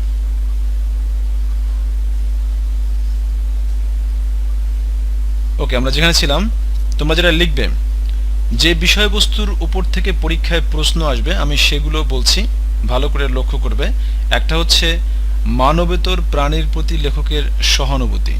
মানবেতর বলতে বোঝানো হয়ে থাকে যে তুচ্ছ প্রাণী কিংবা হচ্ছে সমাজের একেবারেই নিকৃষ্ট যে প্রাণীগুলো আছে সেগুলো। যদিও এখন আর কুকুর এখন অনেকের বাসায় থাকে, তো আমরা ওই অর্থে না বলি, জন্য ওই শব্দটাকে বলছে মানবেতর প্রাণীর প্রতি লেখকের সহানুভূতির স্বরূপ। এটা একটা বিষয়। আর ফাতেমা সোনিয়া বলছো হ্যাঁ কোশ্চেনগুলো বলবো, হ্যাঁ কোশ্চেন বলবো। আর একটা বিষয় মনে রাখতে হবে, অতিথি কুকুরটি বা হচ্ছে কুকুরটির প্রতি মালি বউয়ের যে অমানবিক আচরণ, এটা একটা বিষয়, এখান থেকে পরীক্ষায় প্রশ্ন আসে। আর একটা হচ্ছে মানুষের প্রতি জীবজন্তুর যে কৃতজ্ঞতা, মানুষের প্রতি জীবজন্তুর যে কৃতজ্ঞতা। তাহলে তিনটা বিষয় আমরা পেলাম। একটা হচ্ছে কৃতজ্ঞতা বা সহানুভূতি প্রকাশ করার ক্ষেত্রে একটা, এই দিক থেকে তোমার হচ্ছে স্টেম হতে পারে। আর একটা হচ্ছে তোমার মালি বউয়ের যে অমানবিক আচরণ, সেই দিক থেকে একটা স্টেম হতে পারে। আর একটা হচ্ছে প্রাণীর প্রতি তোমার হচ্ছে লেখকের যে সহানুভূতি, সেটা একটা হতে পারে। এই তিন দিক থেকে মূলত এ পর্যন্ত পরীক্ষায় প্রশ্ন হয়েছে। এই তিনটা দিক ভালো করে মনে রাখতে হবে। স্যার আপনি ইম্পর্টেন্ট কোশ্চেন দিবেন? হ্যাঁ, ইম্পর্টেন্ট কোশ্চেন নিয়ে কোনো কথা বলো। আচ্ছা দেখি, আমি এটা কি রেখে দিয়েছিলাম লিখে। আচ্ছা, এখানে কয়েকটা কোশ্চেন আছে, তোমরা দেখতে পাচ্ছ কিনা দেখো। আমি একটু এখানে কয়েকটা কোশ্চেন লিখে রেখেছি, এই কোশ্চেনগুলো তোমরা লিখে নিবে। এটা কি দেখতে পাচ্ছ? দেখা যাচ্ছে?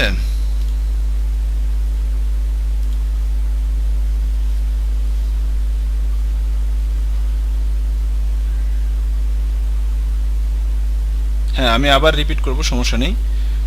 তোমরা এই প্রশ্নগুলো দেখতে পাচ্ছ কিনা?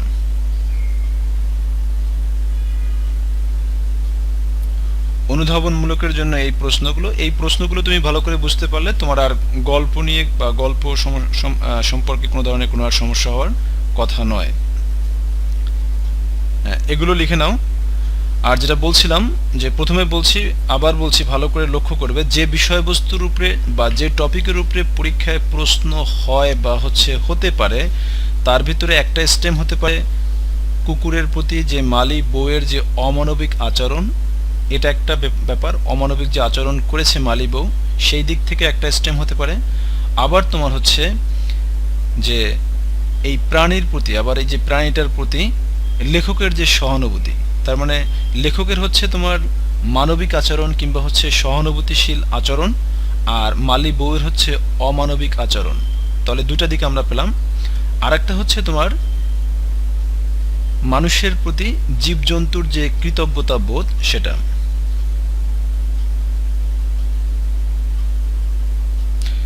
আমি কোনো বলছিলাম যে আননেসেসারি কোনো কিছু ব্যবহার করবে না, সেগুলো ইমোজি ব্যবহার করবে না, কোনো ধরনের কোনো স্টিকার ব্যবহার করবে না। তোমরা মনে হয় আমার কথা বুঝতেছো না যে আমি আসলে কি বলছি। লিখতে বলছি, আননেসেসারি কমেন্ট যদি করো তাহলে কিন্তু এগুলো আমি সবগুলো দেখব। সিকান্দার আলী স্যার যদি আর থাকেন তাহলে এই নামগুলো লিস্ট করেন যে কে কে, আর তারপরে আমি এগুলো সবগুলো খুঁজে বের করব কে কে তোমরা এগুলো করছো। হ্যাঁ, এগুলো কপিতে তুলবে। ওয়াসিফ হুসাইন বলছো স্ক্রিনশট দিলেই তো হয়। নো, স্ক্রিনশট দিয়ে কোনো লেখাপড়া হয় না।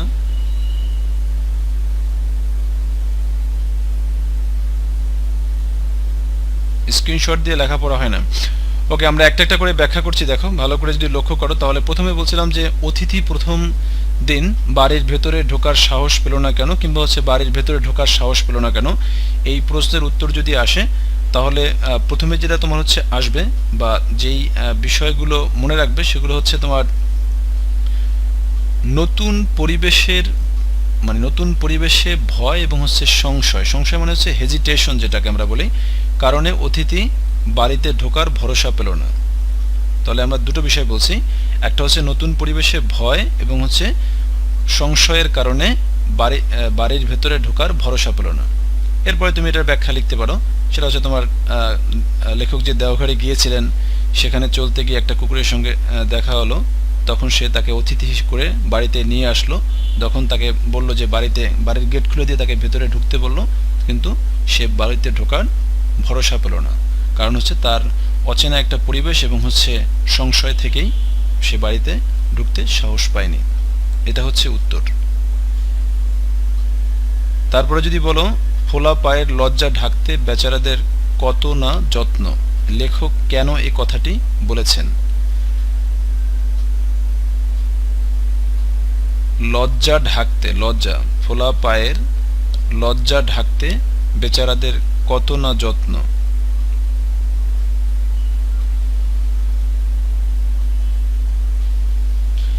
অনুধাবনমূলক মানে হচ্ছে 2 মার্কসের। আমরা 2 মার্কসের কোশ্চেনগুলোকেই তোমার হচ্ছে সবচেয়ে বেশি মানে 2 মার্কসের কোশ্চেনগুলোকে একটু বেশি প্রায়োরিটি দিই, এই কারণে কারণ যখন কোনো স্টুডেন্ট 2 মার্কসের উত্তরটা কমপ্লিট করতে পারে তার মানে হচ্ছে এই টপিকটা সে ভালো করে বুঝতে পারবে। আর তুমি যদি ভালো করে লক্ষ্য করো, এখানে 7টা প্রশ্ন আছে। এই 7টা প্রশ্ন যদি তুমি বুঝতে পারো তাহলে গল্পের বাকি যে লাইনগুলো আছে সেগুলো তুমি এমনিতেই জানো বা হচ্ছে বুঝতে পারবে। কিন্তু এই যে লাইনগুলো আছে এগুলোর মধ্যেই হচ্ছে ব্যাখ্যা করার বিষয় আছে। আর এই কটা লাইন জানলে তুমি হচ্ছে টোটাল বা মূল গল্পটাই তোমার মধ্যে চলে আসবে বা মূল গল্পটাই তখন বুঝতে পারবে। তখন পরীক্ষায় প্রশ্ন যেভাবেই আসুক না কেন তখন সেটা তুমি বুঝতে পারবে। ওকে, তাহলে আমরা এটা উত্তর বলে ফেলি। বেরি রোগে আক্রান্ত যে মেয়েদের পায়ের যে তোমার হচ্ছে সমস্যা হয়েছে কিংবা তাদের যে আক্রান্ত যে অংশটুকু আছে সেটাকে আড়াল করার প্রচেষ্টা, এটা উপলক্ষেই কিন্তু লেখক এই কথাটি বলেছেন। আমি আবার বলছি, বেরি রোগে আক্রান্ত মেয়েদের তোমার হচ্ছে ক্ষত স্থান কিংবা হচ্ছে আক্রান্ত স্থানটি আড়াল করার প্রচেষ্টা যে তাদের, সেই সম্পর্কেই লেখক এই উক্তিটি করেছেন। হ্যাঁ, লজ্জা ঢাকতে লজ্জা কেন বললো স্যার একটু বুঝিয়ে বলবেন প্লিজ? হ্যাঁ, লজ্জা এই জন্য বলছে কারণ হচ্ছে কারো যদি তোমার হচ্ছে কোনো ক্ষতস্থান থাকে কিংবা হচ্ছে কারো যদি একটু অস্বাভাবিক কোনো বিষয় থাকে শরীরের, সব মানুষই তোমার হচ্ছে সেটা ঢেকে রাখতে চায়, কারণ যেহেতু যেটা স্বাভাবিক না, এই জন্য যেহেতু অসুস্থ এবং এটা মানুষ সমালোচনা করে, পেছন থেকে মানুষ বিভিন্ন কথা বলতে পারে। আমাদের তো সমালোচনা করার আবার তোমার হচ্ছে কোনো কিছু দরকার হয় না, আমরা যে কোনো বিষয় নিয়ে সমালোচনা করতে পারি। মানুষের দুর্বলতা নিয়ে আমাদের সমালোচনা করতে খুব ভালো লাগে, জাতি হিসাবে আমরা অনেকটা সেরকমই। তো সেই জন্য তোমার হচ্ছে যেহেতু তার এই সমস্যাটা আছে, এই সমস্যা নিয়ে মানুষ বিভিন্নজন বিভিন্ন কথা বলবেন, সেই জন্য তারা এটা ঢাকতে প্রস্তুত, এই জন্য লজ্জা বলেছেন।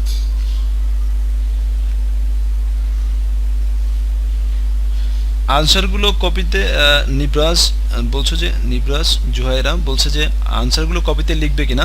আনসারগুলো তুমি ভালো করে মনে রাখবে এবং পরবর্তীতে লেখার চেষ্টা করবে, তারপরে না পারলে তখন আমি বলে দেব।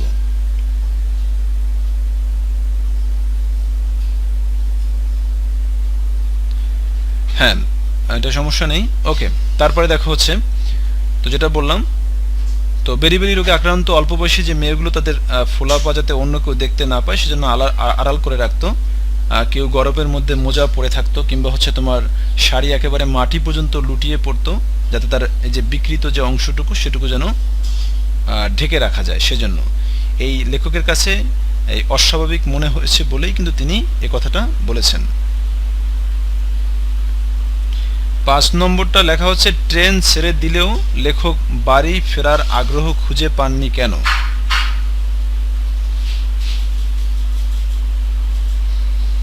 এরপরে দেখো 3 নম্বর পড়ছে, অতিথি স্মৃতি গল্পে লেখকের কেন মনে হতে লাগলো হয়তো ওর মতো তুচ্ছ জীব শহরে আর নেই, ব্যাখ্যা করো।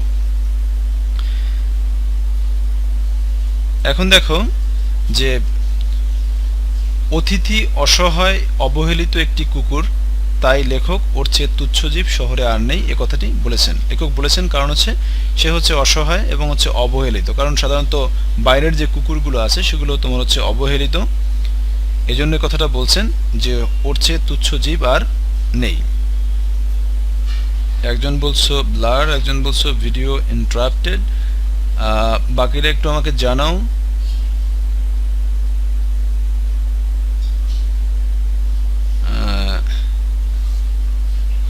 আচ্ছা, সবার তো লেখা হয়েছে, হ্যাঁ একটু ব্লার দেখাচ্ছে, সবার তো লেখা আছে, আমি এই জন্য ব্যাখ্যা করছি।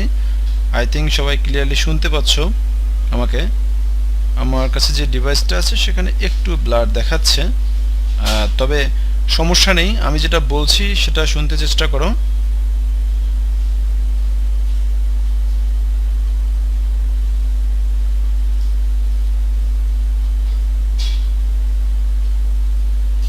আচ্ছা, এখন ঠিক আছে, একজন বলছে এখন ঠিক আছে। Okay, now all clear, very good.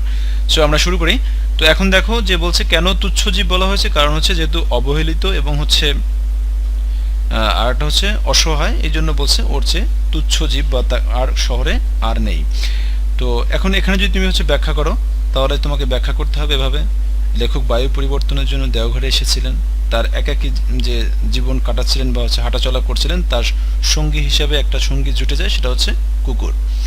তো তাকে অতিথি বলে সম্বোধন করেছেন এবং এই অবহেলিত এবং হচ্ছে অসহায় একটা জীব কিংবা হচ্ছে প্রাণীকে তিনি কাছে ডেকেছেন, তাকে খাবার দেওয়ার ব্যবস্থা করেছেন, অতিথি হিসেবে তাকে আপ্যায়ন করেছেন এবং চলে যাবার সময় তিনি এই আলোচ্য উক্তিটি করেছেন।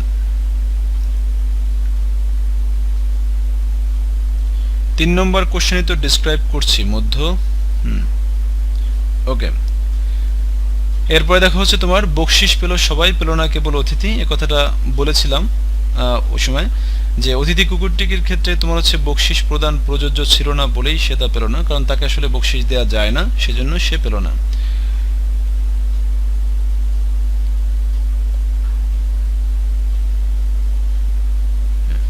আচ্ছা, আরেকটা বিষয় হচ্ছে তোমার মনে রাখতে হবে যে বকশিস দিয়ে আসলে কোনো কাজের মূল্যায়ন করা যায় না, কারণ যারা প্রকৃত অর্থে কারোর জন্য কোনো কিছু করেন তারা আসলে বকশিসের আশায় কোনো কাজ করেন, বিষয়টা সেরকম নয়। আর বকশিস শুধুমাত্র তারপরও সেটা প্রযোজ্য হচ্ছে শুধুমাত্র মানুষের জন্য, এটা অন্য কোনো প্রাণীর ক্ষেত্রে প্রযোজ্য নয়। এ কারণেই কিন্তু মূলত হচ্ছে এ কথাটা বলেছেন যে বকশিস পেল সবাই, পেল না কেবল অতিথি।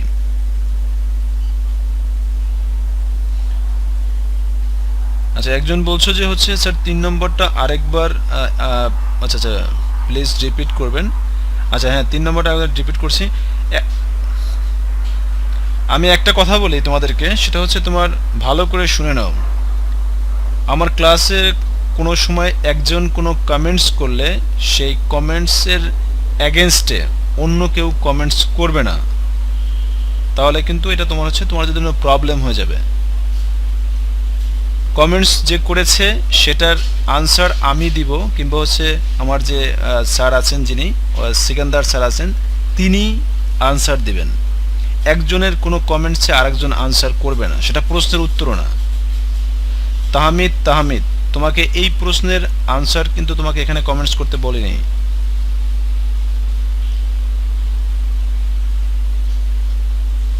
সুমাইয়া আজিজ, তোমাকে এখানে তোমার হচ্ছে আরেকজনের লেখা যেটা, সেখানে ওয়েলকাম বলার কোনো দরকার নেই।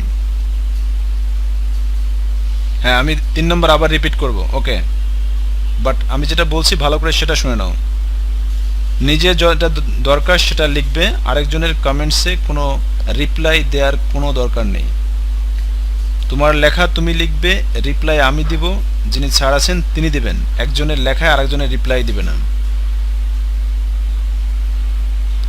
ওকে, তোমার যদি ব্লাড দেখা যায় রুহুল হাসান, তাহলে তোমার ওখানে সমস্যা, তো সেই জন্য তুমি কথা শুনতে থাকো, যেহেতু লেখা আছে অলরেডি।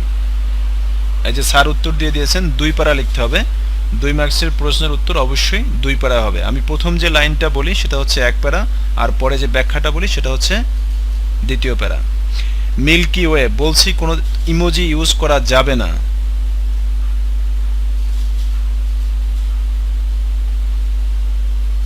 তৌসিফ উদ্দিন, কত প্যারা? এটা তোমার হচ্ছে এইটার এগেনস্টে কমেন্টস করার কোনো দরকার নেই, উত্তর দিয়ে দিয়েছি, শেষ, তুমি জেনেছো। এই যে প্রত্যেকের নাম ধরে আমাকে কেন বলতে হবে? আমি প্রথমেই বললাম তোমাদেরকে যে আননেসেসারি কমেন্টস করো না। ওকে, 3 নম্বর আবার বলছি, দেখো, অতিথি স্মৃতি গল্পে লেখকের কেন মনে হতে লাগলো হয়তো ওর মতো তুচ্ছ জীব শহরে আর নেই, ব্যাখ্যা করো। এটা আবার বলে দিচ্ছি, ভালো করে লক্ষ্য করবে। সেটা বলছি এই কারণে যে অসহায় এবং অবহেলিত একটি কুকুর, এবং অবহেলিত হওয়ার কারণেই লেখক বলছেন তুচ্ছ জীব। অবহেলিত হওয়ার কারণেই লেখক তাকে তুচ্ছ জীব বলেছেন। বলছেন যে তোমার হচ্ছে ব্যাখ্যা যদি আমরা বলি, তাহলে ব্যাখ্যাটা হচ্ছে লেখক বায়ু পরিবর্তনের জন্য দেওঘরে এসেছিলেন, এবং তার একাকী চলাফেরা করতে যে সমস্যা হচ্ছিল, তখনই তার সঙ্গে জুটে যায় একটি কুকুর, এবং কুকুরকে সে অতিথি বলে সম্বোধন করেন, তাকে তোমার হচ্ছে আপ্যায়ন করেন, ডেকে নিয়ে আসেন। তারপরে যখন দেওঘর ছেড়ে চলে যান, তখন সে আলোচ্য উক্তিটা করেছেন, তার প্রতি যে তার একটা মায়া জন্মে গিয়েছে, তখন সেটা ব্যাখ্যা করতে গিয়ে তিনি বলেছেন হয়তো ওর মতো তুচ্ছ জীব শহরে আর নেই। এরপর বলছো 6 নম্বর কোশ্চেনে, বেরি বেরির আসামি বলতে কি বোঝানো হয়েছে? আসামি, বেরি বেরির আসামি বলতে কি বোঝানো হয়েছে? হ্যাঁ, 4 নাম তো অবশ্যই বোঝাবো।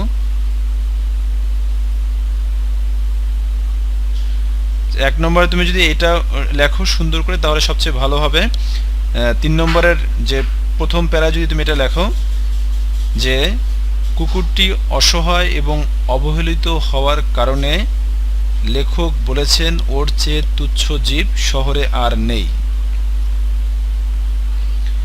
মাহমুদুর রহমান, মনে হয় বুঝতে পারোনি, তোমাকে বলছি যে কোনো কমেন্টসের রিপ্লাইতে কোনো লেখা লিখবে না। টিচার স্যার লিখবেন, আমি বলবো স্যার লিখতে পারবে, স্যার লিখবেন সবসময়। আচ্ছা, এরপরে দেখো হচ্ছে যেটা বলছিলাম, বকশিস পেল সবাই, পেল না কেবল অতিথি, এটা তো বলেইছি। এরপরে দেখো 5 নম্বর হচ্ছে, ট্রেন ছেড়ে দিলেও লেখক বাড়ি যাবার আগ্রহ খুঁজে পাননি কেন? ট্রেন ছেড়ে দিলেও লেখক বাড়ি যাবার আগ্রহ খুঁজে পাননি কেন? এখানে বলছে তোমার যে ওই কুকুরটির প্রতি কিংবা হচ্ছে অতিথির প্রতি যে মমত্ব বোধের কারণে ট্রেন ছেড়ে দিলেও, বা কুকুরটিকে ছেড়ে যেতে মন চায়নি বলে ট্রেন ছেড়ে দিলেও লেখক বাড়ি যাওয়ার আগ্রহ খুঁজে পাননি। এটা হচ্ছে 1 লাইনে লিখবে বা প্রথম প্যারায় লিখবে। পরের প্যারার যে উত্তরগুলো সেটা হচ্ছে, লেখক দেওঘরে গিয়ে একটা সঙ্গী পেয়েছিলেন, এবং সেটা হচ্ছে কুকুর, আর হচ্ছে তোমার বা অতিথি, তার সঙ্গে বা কুকুরটির সঙ্গে লেখকের একটা ভালো সম্পর্ক তৈরি হয়ে যায়, এবং তিনি অতিথি হিসেবে তাকে সম্বোধন করেন। চলে আসার সময় যখন অতিথিকে ছেড়ে আসতে তার খুব কষ্ট হয়, তিনি নানা ছলে দিন 2 দেরিও করেছিলেন, তারপরেও তিনি যখন ট্রেনটা ছেড়ে দিল, তারপরেও তিনি বাড়ি যাওয়ার আগ্রহ খুঁজে পাননি। এরপরে দেখা হচ্ছে তোমার, বেরি বেরির আসামি বলতে কি বোঝায়? বেরি বেরির যে আসামি সেটা বলতে আসলে কি বোঝায়? দেখো, ফুলে যাওয়া এখানে বোঝানো হয়েছে আসামি একটা শব্দ, আসামি শব্দের অর্থ তোমরা পড়েছো যে আসামি শব্দের অর্থ বলা হয়ে থাকে এরকম ভাবে, যেটাকে আমরা বলে থাকি যে ফৌজদারি বা আদালতের দ্বারা অভিযুক্ত কোনো ব্যক্তিকে মূলত বলা হয় আসামি। এখানে বেরিবেরির আসামি এই জন্য বলা হয়েছে যে ফুলে যাওয়া পা ঢাকার যে চেষ্টা, এই চেষ্টা দেখে লেখক মনে হয়েছে যে বেরিবেরির রোগে আক্রান্তদেরকে তখন লেখক বলেছেন বেরিবেরির আসামি। অর্থাৎ ফুলে যাওয়া যে পা সেটা ঢাকার জন্য যে চেষ্টা বা সেটা লুকানোর যে চেষ্টা, সেটা দেখে লেখক তখন তাদেরকে বলেছেন বেরিবেরির আসামি। আসামি যেরকম তোমার হচ্ছে লুকিয়ে থাকার চেষ্টা করে, ঠিক তারা তাদের ওই যে ফোলা পা কিংবা হচ্ছে আক্রান্ত যে পা সেটা ঢেকে রাখার চেষ্টা করেছে বলে তাদেরকে তোমার হচ্ছে এই বেরিবেরির আসামি বলেছেন। এখন আমরা যদি ব্যাখ্যা বলি তাহলে দেখো হচ্ছে বেরিবেরি হচ্ছে একটা শোথ জাতীয় রোগ, হাত পা ফুলে যায়, এবং যারা যাচ্ছে পথে চলাচল করে তারা যদি বেরিবেরি রোগে আক্রান্ত হয় তখন তারা এটা গরমের দিনেও মোজা পরে কিংবা হচ্ছে কাপড় একেবারে মাটি পর্যন্ত লুটিয়ে পড়ে। তো এইরকম এই দুর্দশার কথা বোঝাতে গিয়ে লেখক বেরিবেরির আসামি বলেছেন। স্যার বকশিস হিসাবে তো সবসময় খাবারের ব্যবস্থা করে যেতে পারতেন লেখক চলে যাওয়ার পরে মালির বউ যদি আর খাবার না দেয়। হ্যাঁ, লেখক তো শেষে ওইটাই বলেছেন যে মালির বউ আর খাবার দেবে না, সামনে গিয়ে দেখবে দরজা বন্ধ, তাকে তো আর খাবার দিবে না, সেটা তো লেখক বলেই দিয়েছেন। আর হচ্ছে বকশিস হিসেবে তো খাবারের ব্যবস্থা করা যেত। হ্যাঁ, খাবারের ব্যবস্থা হয়তো করেছেন, কিন্তু বকশিস তো আসলে খাবার না। খাবার দেওয়া হচ্ছে একটা বিষয়, বকশিস দেওয়া হচ্ছে অন্য বিষয়। বকশিস খাবার না।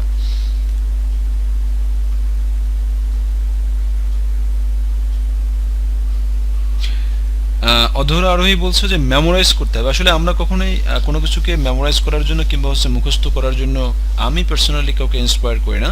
তবে মনে রাখতে হবে এই প্রশ্নগুলোর উত্তর তোমাকে সুন্দর করে লিখতে হবে, সেটা করার জন্য যা যা করতে হবে তোমাকে তাই করতে হবে। এখন কেউ যদি মেমোরাইজ না করে লিখতেই না পারে তাহলে তাকে মেমোরাইজ করতে হবে। আর কেউ যদি মনে করে যে না আমি ভালো করে পড়বো, তারপরে আমি মানে যেটা বিভিন্ন জায়গায় আমি যেভাবে বলছি তার থেকে হয়তো তোমার লেখাটা আরও ভালো হতে পারে, আমি যেভাবে বলছি তার থেকেও সুন্দর হতে পারে, তাহলে সেটা অনেক ভালো, সেটাই সবচেয়ে ভালো, সেটাই হওয়া উচিত। এখন কেউ যদি না পারে সেক্ষেত্রে সে হয়তো বা মেমোরাইজ করতে পারে, সেটা তার পার্সোনাল ব্যাপার। বাট আমরা কাউকে ইন্সপায়ার্ড করি না মেমোরাইজ করার জন্য, আমি পার্সোনালি করি না। অ্যান্ড লাস্ট ওয়ান দেখো যে মালিবউ কুকুরটাকে তাড়িয়ে দিত কেন? অবশিষ্ট খাবার দেবে না বলেই কিন্তু মালিবউ অতিথিকে বা হচ্ছে কুকুরটিকে তাড়িয়ে দিত, বা তোমার হচ্ছে অবশিষ্ট যে খাবার থেকে যেত সেই খাবারগুলো সে নিয়ে যাওয়ার জন্যই কিন্তু অতিথিকে তাড়িয়ে দিত। তো লেখকের অতিথি ছিল কুকুর, আর কিন্তু আচ্ছা ব্যাখ্যা বলছি। তো এখন তোমার হচ্ছে একটা কুকুর কিন্তু লেখকের বাগানের মালিবউ তাকে খেতে দিত না, কারণ হচ্ছে মালিবউ খেতে না দেওয়ার পেছনে কারণ হচ্ছে একটাই, যে কুকুরটা যদি তাকে যদি খেতে দিতে হয় তাহলে সে তো খাবার খেয়ে নেবে, তাহলে তার কম হয়ে যাবে। সেই জন্য তোমার হচ্ছে যে খাবারগুলো নষ্ট হয়ে যায় সেই খাবারগুলো মালিবউ যেহেতু নিয়ে যেত সেই জন্য তার অংশ কিংবা হচ্ছে কম পড়ে যাবে, সেই জন্যই কিন্তু মূলত হচ্ছে সে অতিথিকে তাড়িয়ে দিত বা তাড়িয়ে দিয়েছিল। এবার বলো এই 7টা প্রশ্ন নিয়ে কারো কোনো কনফিউশন আছে কিনা, বা হচ্ছে কারো বুঝতে কারো কোনো প্রবলেম আছে কিনা?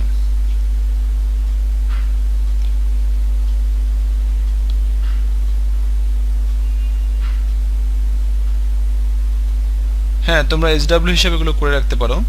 ভেরি গুড, এই কটা SW এটা করে নাও।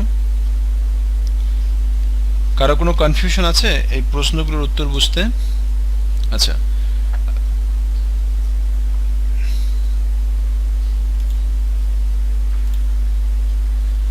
আচ্ছা এখানে দেখো হচ্ছে তোমাদের জন্য আরও কিছু বিষয় আছে, সেগুলোর মধ্যে হচ্ছে এই জায়গাগুলো আন্ডারলাইন করে নেবে, যেগুলো আমরা বলি যে শরৎচন্দ্র চট্টোপাধ্যায়ের দেওঘরের স্মৃতিটাই হচ্ছে মূলত অতিথির স্মৃতি। এটা ঈষৎ পরিমার্জনা মানে হচ্ছে একটু কিছুটা পরিবর্তন করা হয়েছে, তোমাদের উপযোগী করা হয়েছে। এটার নাম হচ্ছে অতিথির স্মৃতি। তো এখানে বলছে যে একজন অসুস্থ মানুষের সঙ্গে কয়েকদিনের মধ্যে বা কয়েকদিনের পরিচয়ের মধ্য দিয়ে গড়ে ওঠা মমত্বের যে সম্পর্ক সেটাই হচ্ছে এই গল্পের বিষয়। একটা মমত্বের সম্পর্ক যে তৈরি হয়েছে একজন অসুস্থ মানুষের সঙ্গে, সেটাই কিন্তু এখানে গুরুত্বপূর্ণ বিষয়। লেখক দেখিয়েছেন মানুষে মানুষে যেমন স্নেহ প্রীতির সম্পর্ক অন্য জীবের সঙ্গেও তেমনি মানুষের সম্পর্ক গড়ে উঠতে পারে, এগুলো দেখতে পারবো। আরেকটা বলছে কিন্তু সেই সম্পর্কটা নানা প্রতিকূলতা বা প্রতিকূল কারণে স্থায়ী রূপ পেতে বাধাগ্রস্ত হয়, কারণ স্বাভাবিক যে কিছু কারণের কথা বলেছি, যে কারণে লেখক কুকুরটিকে নিয়ে যেতে পারেননি, সেটাই বলছে নানা প্রতিকূল কারণে স্থায়ী রূপ পেতে বাধাগ্রস্ত হয়। আবার এই সম্পর্কের সূত্র ধরে একটি মানুষ ও জীবের প্রতি মমতায় সিক্ত হয়, তার প্রতি মমত্ববোধ তার বেড়ে যায় এবং অন্য মানুষের আচরণ নির্মম হয়ে উঠতে পারে, যেটা আমরা প্রথমেই কিন্তু বলেছিলাম যে তোমার যে ক্রিয়েটিভ প্রশ্ন বা স্টেম যে হতে পারে তার ভিতরে একটা হচ্ছে যে মানুষের আচরণ নির্মম হয়ে উঠতে পারে। তার মানে এখানে আমরা বলতে পারি মালি বউয়ের যে আচরণ সেটা ছিল নির্মম বা হচ্ছে অমানবিক। আর এই যে দেখো মানুষ ওই জীবের প্রতি মমতায় শিখতে হয়, এটা হচ্ছে লেখক ওই কুকুরের প্রতি তার যে মমত্ববোধ সেটা হচ্ছে এখানে প্রকাশ পেয়েছে। তো এই গল্পের সম্পর্কের এই যে বিচিত্র রূপ সেটাই মূলত হচ্ছে প্রকাশ করেছে। হ্যাঁ, গ্রুপে সাবমিট করবে, রাইট। নজরুল ইসলাম যে আইডিটা ইউজ করেছো ভালো করে দেখো, আমি কিন্তু ওই কথা আবার বলেছি। একটা বলেছি তোমার হচ্ছে লেখকের যে কুকুরের প্রতি মমত্ববোধ সেটা হচ্ছে জীবের প্রতি মমত্ববোধ, আর একটা হচ্ছে আবার মালি বউয়ের যে তোমার হচ্ছে অমানবিক আচরণ, এটা হচ্ছে মানবিক আচরণ, এটা হচ্ছে অমানবিক আচরণ। আর আরেকটা বিষয় বলেছিলাম সেটা হচ্ছে তোমার কুকুরের যে তোমার হচ্ছে কৃতজ্ঞতার জায়গাটা কোনটা, সেটা হচ্ছে তোমার এই যে লেখকের ওখানে যে মালিবউ তাকে বের করে দিয়েছে, তারপরে দেখো লুকিয়ে লেখকের রুমে গিয়ে দাঁড়িয়েছে, যে দিন দুই সে নিচে নামতে পারলো না, তাকে যে দেখতে পায়নি সেজন্য যে সেখানে গিয়েছে, এই যে কৃতজ্ঞতা বোধটুকু সেই বোধ কিন্তু এই গল্পের মধ্যে ফুটে উঠেছে। খালেদা আক্তার সুবর্ণা বলেছিলাম কোনো ধরনের কোনো স্টিকার ইউজ করবে না। এখন দেখো লেখক পরিচিতিটা ভালো করে মনে রাখবে। লেখক পরিচিতির ক্ষেত্রে তোমার হচ্ছে এই যে 1876 সাল এটা মনে রাখবে, হুগলি জেলা এটা মনে রাখবে, সেখানে জন্মগ্রহণ করেন। আর তিনি মাতুলালয়ে অতিবাহিত করেন। মাতুলালয় শব্দের অর্থ হচ্ছে তোমার মামা বাড়ি কিংবা হচ্ছে মায়ের বাড়ি, অন্যদিক থেকে নানা বাড়ি বলতে পারো, যেভাবেই বলো। সেটা হচ্ছে ভাগলপুরে। তিনি কলেজ শিক্ষা জীবন শেষ করতে পারেননি। 1903 সালে রেঙ্গুন যাত্রা করেন। এখন রেঙ্গুন অনেকের প্রশ্ন থাকতে পারে আসলে রেঙ্গুনটা আসলে কি। রেঙ্গুন হচ্ছে তোমার বর্তমান যেটাকে আমরা বলি হচ্ছে মিয়ানমার। এই মিয়ানমারের আগের নাম ছিল তোমার হচ্ছে বার্মা, আর বার্মার তখনকার সময় রাজধানী ছিল রেঙ্গুন। পরবর্তীতে তার দেশের নাম পরিবর্তন করে মিয়ানমার করা হয়, তখন তার রাজধানীর নামও পরিবর্তন হয়ে যায় বা রাজধানীও পরিবর্তন হয়ে যায়, তখন সেটা হয় তোমার হচ্ছে ইয়াঙ্গুন। মিয়ানমারের রাজধানী হয় ইয়াঙ্গুন। পরবর্তীতে এখন বর্তমানে হচ্ছে মিয়ানমারের রাজধানী হচ্ছে নাইপিদো। আচ্ছা, তাই এখন যখন তোমার হচ্ছে জীবিকার সন্ধানে তিনি রেঙ্গুন যাত্রা করেন, আর হচ্ছে 1916 সাল পর্যন্ত তিনি রেঙ্গুনে ছিলেন, এটা মনে রাখতে হবে। আর এটা সবচেয়ে ইম্পর্টেন্ট যে লাইন যেটা পরীক্ষা অনেকবার এসেছে সেটা হচ্ছে 1907 সালে ভারতী পত্রিকায়, পত্রিকাটার নাম মনে রাখতে হবে, এটা অনেকবার পরীক্ষায় এসেছে। আর তার যে লেখাটা ছিল সেটা হচ্ছে বড় দিদি যে উপন্যাস, এটা যখন প্রকাশিত হয় তখন তিনি একজন সাহিত্যিক হিসেবে তার যে খ্যাতি সেটা ছড়িয়ে পড়ে 1907 সালে।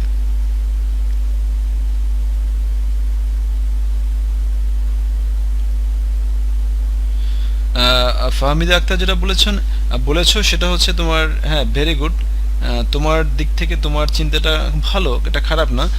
তবে সেরকম কোনো যেহেতু বলছে যে বয়স অল্প, সেক্ষেত্রে তোমার হচ্ছে বাচ্চা কাচ্চা বা হচ্ছে আছে কিংবা হচ্ছে অনেক বাচ্চা কাচ্চা সেজন্য নিয়ে যাচ্ছে, লেখক যেহেতু সেই বিষয়টা এখানে প্রকাশ করেননি, তার মানে তোমার হচ্ছে ওরকম কোনো বিষয় এখানে ছিল না। বাট তোমার চিন্তাটা ভালো লেগেছে, এটা ভালো। ওকে, এখন দেখা হচ্ছে তোমার যে আর একটা বিষয় মনে রাখতে হবে যে গল্প এবং উপন্যাস লিখে বাংলা সাহিত্যের সবচেয়ে জনপ্রিয় লেখক, এখন পর্যন্ত বলা হয়ে থাকে যে বাংলাদেশ সাহিত্যের সবচেয়ে পঠিত এবং জনপ্রিয় লেখক হচ্ছে শরৎচন্দ্র চট্টোপাধ্যায়, কারণ তার বই সবচেয়ে বেশি পড়া হয়েছে বলে ধারণা করা হয়। আর তার যে বিখ্যাত যে উপন্যাসগুলো আছে তার ভিতরে এগুলো মনে রাখতে হবে, পল্লী সমাজ, দেবদাস হচ্ছে অনেক বিখ্যাত, শ্রীকান্ত তো আরও, কারণ তার 4 পর্বে লেখা হয়েছে। এগুলো তার নিজের বা হচ্ছে ছোটবেলার যে কাহিনী, অনেকে মনে করে থাকেন তার নিজের ছোটবেলার কাহিনী তিনি লিখেছেন শ্রীকান্তর মধ্য দিয়ে। গৃহদাহ তার বিখ্যাত উপন্যাস, দেনা পাওনা, পথের দাবি, শেষ প্রশ্ন, এগুলো মনে রাখতে হবে। আর একটা বিষয় হচ্ছে এটা অনেকবার পরীক্ষায় এসেছে, কলকাতা বিশ্ববিদ্যালয় থেকে তাকে জগত্তারিণী স্বর্ণপদক দেওয়া হয়েছে, এটা পরীক্ষায় আসবে, ভালো করে মনে রাখবে। আর ঢাকা বিশ্ববিদ্যালয় থেকে ডিলিট উপাধি দেওয়া হয়েছে, এটাও মনে রাখতে হবে, এটা পরীক্ষায় আসবে। তিনি 1938 খ্রিস্টাব্দে কলকাতায় মারা যান। এটা তাহলে দুটো তোমার হচ্ছে জগত্তারিণী স্বর্ণপদক এটাও মনে রাখতে হবে, আবার এটা যে কলকাতা বিশ্ববিদ্যালয় থেকে দেয়া হয় সেটাও মনে রাখতে হবে। আর ঢাকা বিশ্ববিদ্যালয় থেকে তাকে দেওয়া হয়েছে সেটা হচ্ছে ডিলিট ডিগ্রি, সেটা তিনি পেয়েছিলেন তার মৃত্যুর 2 বছর আগে 1936 সালে এটা দেওয়া হয়েছিল তাকে। একজন বলছে স্যার টাইম আপ, আজকে টাইম ওভার করেন না প্লিজ। আচ্ছা ঠিক আছে, ওকে। এই পর্যন্ত নিয়ে এখন কারো কোনো প্রশ্ন আছে কিনা এই চ্যাপ্টার নিয়ে? এখন তোমাদেরকে জ্ঞানমূলক তো তোমরা নর্মালি বইয়ের মধ্যেই পাবে, অনুধাবনমূলক যেগুলো ছিল সবগুলোর উত্তর বলে দিয়েছি। এখন এটা ভালো করে কমপ্লিট করবে আর হচ্ছে ক্রিয়েটিভ লেখার চেষ্টা করবে। আমরা নেক্সট ক্লাস তো মনে হয় কালকে সকালে আমরা হচ্ছে একটা কবিতা পড়াবো, কালকে সকালে ইনশাল্লাহ একটা কবিতা পড়াবো। তো তোমরা এই পর্যন্ত ভালো করে পড়বে। যদি কারো কোনো প্রবলেম থাকে তাহলে নেক্সট ক্লাসে বা কালকে সকালের ক্লাসে অবশ্যই আমাকে বলবে। আচ্ছা, একজন বলছে তৌফিক করিম বলছে ডিলিট মানে কি? এখানে ডিলিট বলতে বোঝানো হয়ে থাকে ডক্টরেট অফ লিটারেচার। লিটারেচারের উপরে যখন ডক্টরেট দেওয়া হয় তখন সেটাকে বলা হয় ডিলিট। তোমরা আবার ডিলিট যেটাকে বুঝো সেটা না, এটা হচ্ছে ডিলিট, ডক্টরেট অফ লিটারেচার, তখন সেটাকে ডিলিট বলে। ওকে, সবাইকে অসংখ্য ধন্যবাদ। তাহলে আমরা আজকে ক্লাসটা এখানেই শেষ করছি। সবাই ভালো থাকবে। আল্লাহ হাফেজ।